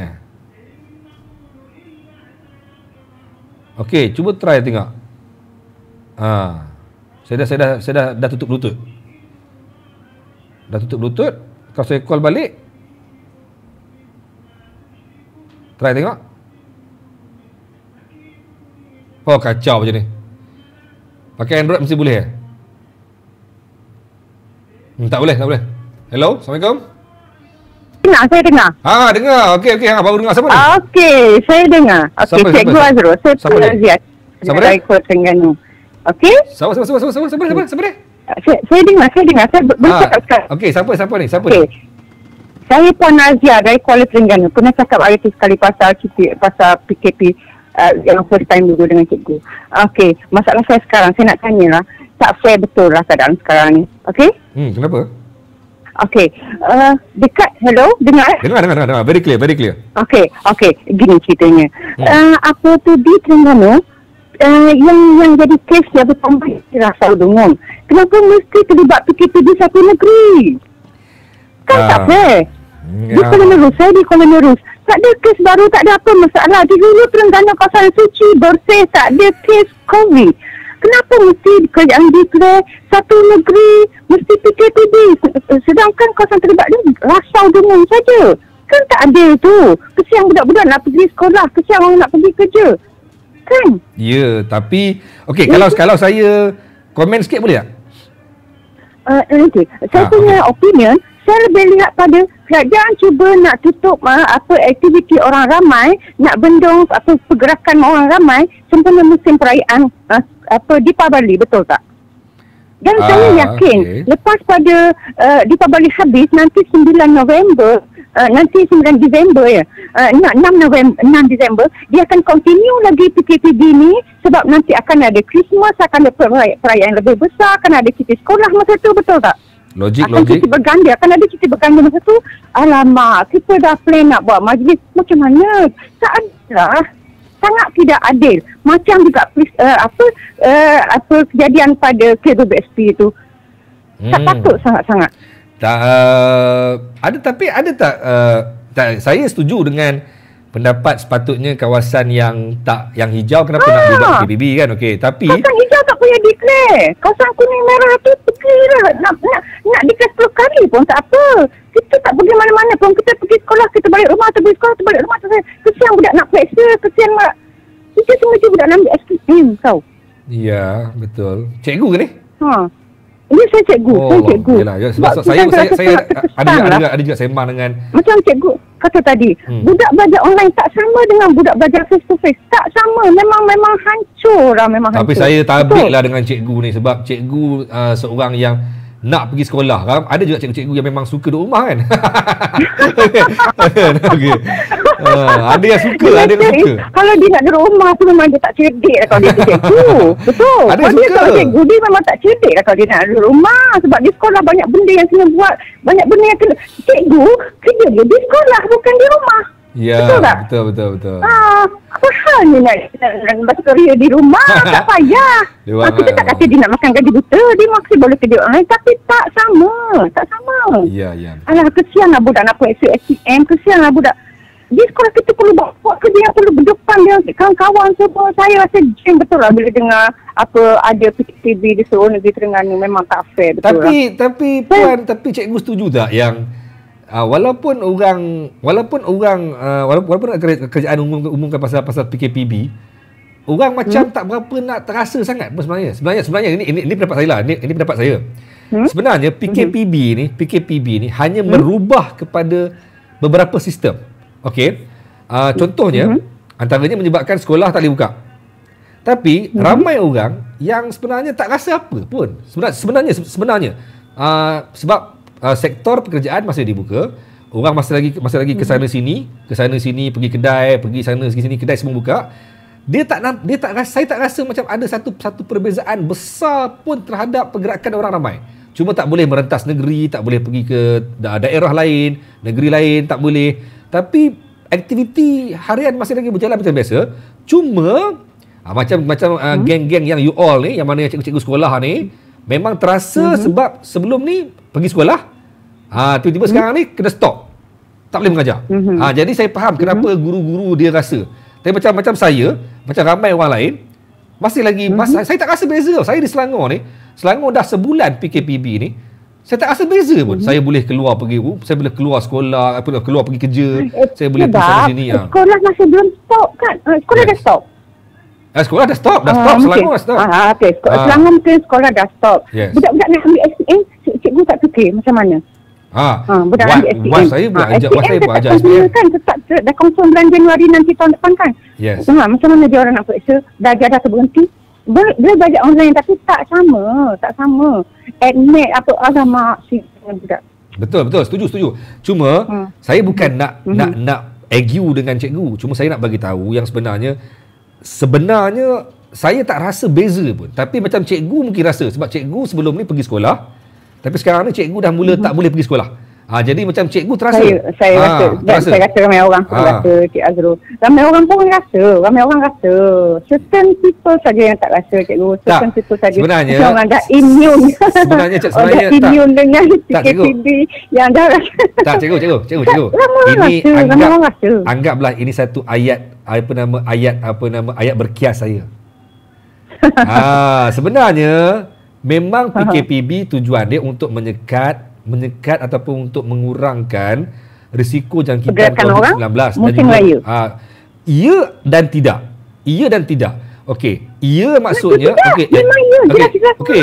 iya dan tidak maksudnya iya kerana yes memang tidak kenapa? Dengar dulu. Dia punya marah ni. Okey.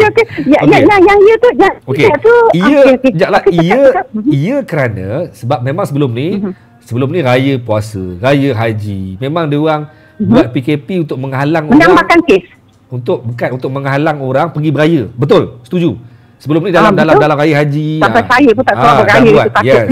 Dan sekarang ni logik mereka buat dalam untuk menyekat orang pergi di Bali, lepas ni Christmas, logik. Tapi tidaknya pula ialah memang sekarang ni perlu buat something untuk menghalang daripada COVID ni terus merebak. Jadi memang dia ada pro and con dia.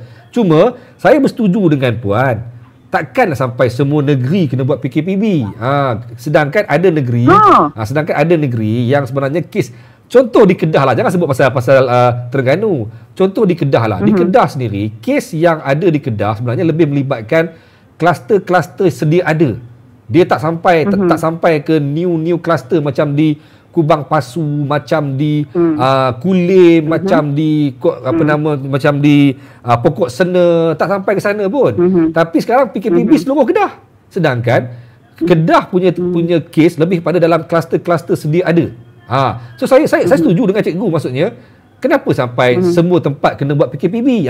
Tu poin saya. Bukan saya bangkang, cuma saya bersetuju bahawa PKPB ni sebenarnya dia cuma satu step selepas PKP. PKP dia ada paling heavy, paling teruk ialah PKPD. Lepas PKPD ialah PKP. Lepas PKPB. So sebenarnya PKPB sebenarnya pun besar dia punya impact dia, tapi besar. Cuma tapi bagi mereka yang telah melalui ke semua fasa-fasa ni, diorang dah mula rasa macam immune, dah immune, macam tak ada benda lah. Faham tak? Macam Selangor ni macam dah mula rasa macam tak ada benda dah. Tapi tak kisah apa dah. Tapi ada golongan yang terkesan. Contohnya macam mereka yang buat aktiviti yang memerlukan orang datang ke tempat mereka dalam jumlah yang ramai. Macam orang yang buat bisnes wedding planner, orang yang bisnes makanan, orang yang buat macam sukan martial art. Kawan saya dia buka pusat gimnasium untuk MMA pun kena stop. Yes, efek. Betul, efek. Memang efek. That's why orang-orang macam mereka tak nak benda ni. Mereka tak nak PKPB semua ni. Mereka nak biarlah semuanya boleh bergerak macam biasa. Ya. Betul. Okey. Okey. Puan Saya rasa nak bagi pula pada orang lain pula. Okey, mesti tuan. Thank you for calling, puan. Okay. Assalamualaikum. Assalamualaikum. Bye. Thank you. Panas rupanya. Lama tak buka segmen call, rupanya panas juga rupanya. Okey, saya try lagi lah kalau ada nak call, macam boleh pula call hari ni. Kan? Macam boleh pula call hari ni. Ada siapa-siapa nak call lagi? Kita buka segmen call. Kita buka segmen call. Saya rasa macam boleh pula. Tadi tak boleh rupanya, kena off Bluetooth rupanya. Try balik kalau ada nak call. Tak bunyi pula. Mana dia? Try Hello, Assalamualaikum. Sekejap. Hello? Tak boleh pula. Aduh. Kejap boleh, kejap tidak.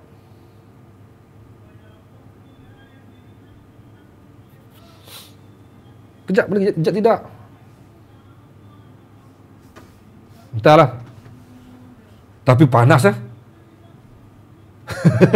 Terbakar telinga Terbakar telinga. Aduh. Try. Last try. Hello, Assalamualaikum. Hello? Cannot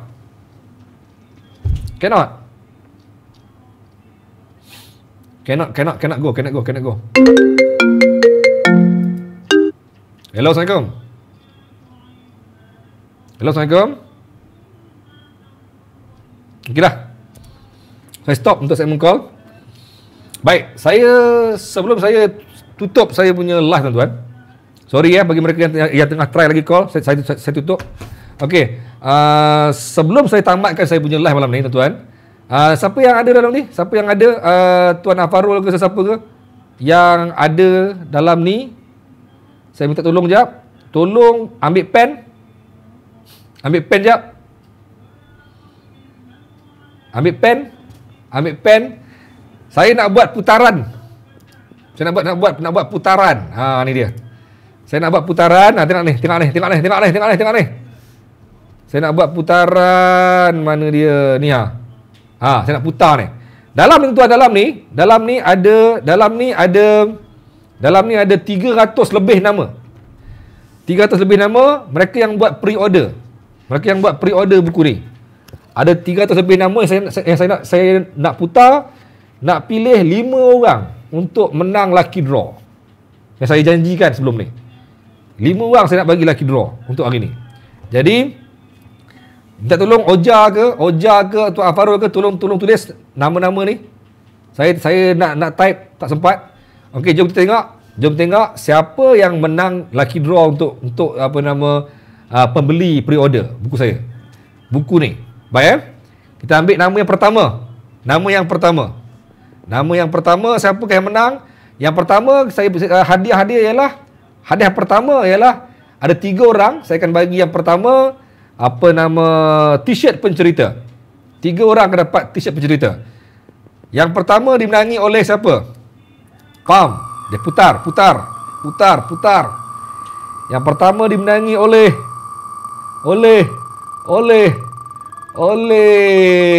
siapa dia? Bom. Hadiah pertama t-shirt oleh Muhammad Razi Ramli. Tolong Oja ataupun Afarul tolong tulis. Saya tak mungkin tak sempat tulis ni. Muhammad Razi Ramli. MOHD Razi Ramli. Muhammad Razi Ramli. Hadiah kedua juga selai t-shirt pencerita dimenangi oleh hadiah kedua dimenangi oleh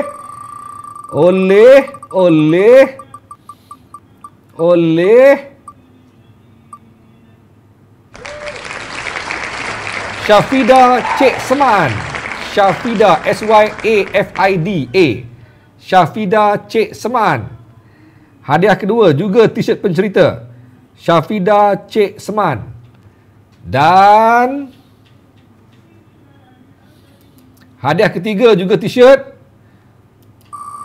Hadiah ketiga juga t-shirt pencerita.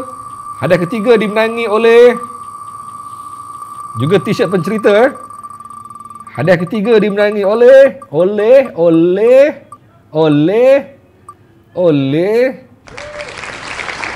Fatin Sofia binti Juhari. Fatin Sofia binti Juhari juga mendapat t-shirt pencerita. Okey. Hadiah keempat akan menerima t-shirt pencerita dan juga satu buku kes 12533. Dah beli buku dapat hadiah lagi sebuah buku. Hadiah keempat dimenangi oleh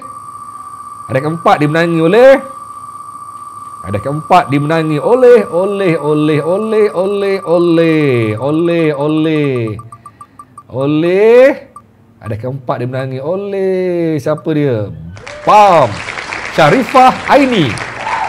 Sharifah Aini akan dapat t-shirt pencerita dan juga sebuah buku ekstra. Dan hadiah kelima yang paling mahal. Akan menerima apa? Topi pencerita. Yang paling mahal ni, topi pencerita. Dan juga sebuah buku kes 12533. So dapat topi dan juga dapat buku. Hadiah yang kelima, yang terakhir pada malam ni dimenangi oleh Osman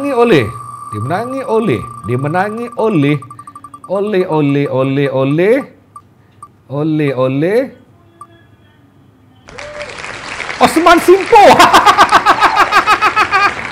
Alah, Osman Kipas dapat hadiah pertama. Osman Simpo. Gelak besar saya. Aduh. Osman Simpo. Wah, sabar. Aduh. Macam mana kau boleh menang ni, Osman? Okeylah, tuan-tuan. Untuk malam ni, tuan-tuan, insya-Allah. Untuk malam ni, tuan-tuan, insya-Allah. Saya macam mana Osman boleh menang dalam ramai-ramai orang 300 lebih. Osman boleh menang hadiah utama. Gila betul. Kau pakai apa ni, Osman? Osman Kipas. Osman Kipas boleh menang first prize ni. Gila betul. Okeylah, tuan-tuan. Sebelum saya tamatkan saya punya live kita pada malam ni, tuan-tuan, saya buka sekali lagi yang terakhir. Buku ni saya bagi tahu sekali lagi, sudah lebih 400 lebih yang membuat tempahan, termasuk yang beli lah. Yang beli, yang tempah, yang datang rumah saya, total semua dah 400 lebih. So bakinya tak banyak dah. Saya buka kepada mereka yang masih lagi 729 orang sedang menonton live ni. Jom kita beli buku ni. InsyaAllah dalam dia ada pelbagai isi-isi yang cukup padat tentang pengalaman saya. Daripada bulan 3 saya buat coverage pasal COVID-19, bercerita pasal COVID-19 sampai digelar Cikgu COVID, dan sampai saya sendiri kena COVID-19 masuk ward 43, dan sampai saya sendiri keluar ward. Saya buat pelbagai research, pelbagai dapatan pasal COVID. Saya pergi Sabah, kena COVID di Sabah kerana PRN di Sabah. Ini bukti-bukti dia. Gambar-gambar di PRN Sabah. Gambar-gambar di PRN di Sabah. Saya kena COVID di sana. Gambar-gambar di PRN Sabah. Dan sampai saya masuk ke ward. Gambar-gambar di ward. Ini gambar ward 43. Gambar ward 43. Dan juga banyak lagi isi-isi yang ada dalam buku ni. Saya buka pada korang, siapa yang belum beli buku, yang belum order buku ni, ada stok. Siapa yang ada di area Kajang, area Bangsa, area Bangi, boleh jumpa saya direct secara terus. Semenyih ke, Beranang ke, tak payah bagi duit post lah. Datang rumah terus ambil lagi senang. Okey? So, dapatkan buku ni sebelum ia kehabisan. InsyaAllah, saya cuma dapat bagi jaminan kepada anda tak akan rasa menyesal dan rugi membaca buku Kes 12533, Cikgu COVID Kena COVID, tulisan Azrul Afandi Sobri, seorang wartawan di kumpulan NSTP. Tuan-tuan, bermula minggu depan tak ada live. Sabtu malam tak ada live sebab saya fokus kepada anugerah bintang popular berita harian. Saya producer untuk live ABP bagi kumpulan NSTP. Jadi memang kali ni pelik, tuan-tuan. Kali ni best. ABP tanpa penonton. Tak macam GV tau. GV ada juga orang tengok. Ni ABP artis hanya menyanyi depan kamera je. Tak ada orang tengok langsung. Kami je depan kamera. Kami je depan artis. Tak ada orang langsung, tak ada penonton langsung. Dalam sejarah ABP bintang popular ni, Sejak zaman dia buat di Genting, ini first time ABP dibuat macam ni. Red carpet pun hanya sebahagian kecil je datang.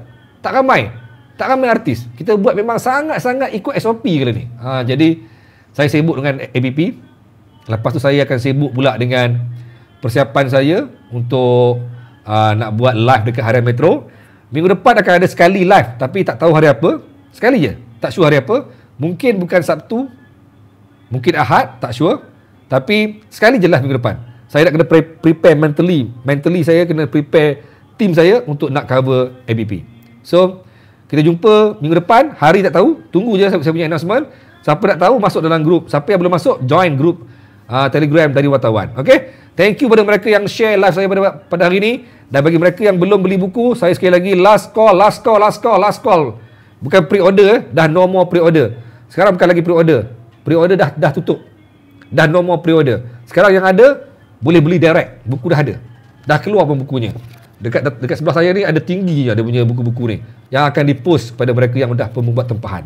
Baik, jumpa lagi insya-Allah. Harga buku cuma RM25. Kos pos bukan RM5, kos pos RM8 bagi Semenanjung Malaysia dan RM12 bagi Sabah dan Sarawak. 12 ke? Saya lupa dah. Payah-payah kurang WhatsApp saya, kurang dapat detail nanti apa yang korang perlu buat kalau nak beli buku ni. Jangan terlepas beli buku ni sebab buku ni mungkin takkan dibuat lagi. Sebab dia very limited edition. Kalau dapat duit EPF RM10,000, mungkin tambah printing. Okey, baik. Okey tuan-tuan. Cikgu sibuk ABP, jaga SOP. Thank you Azma kerana mengingatkan saya, kerana remind saya. InsyaAllah SOP jaga insyaAllah. Okay, and cut. It's a wrap. Thank you Afarul. Thank you Afarul.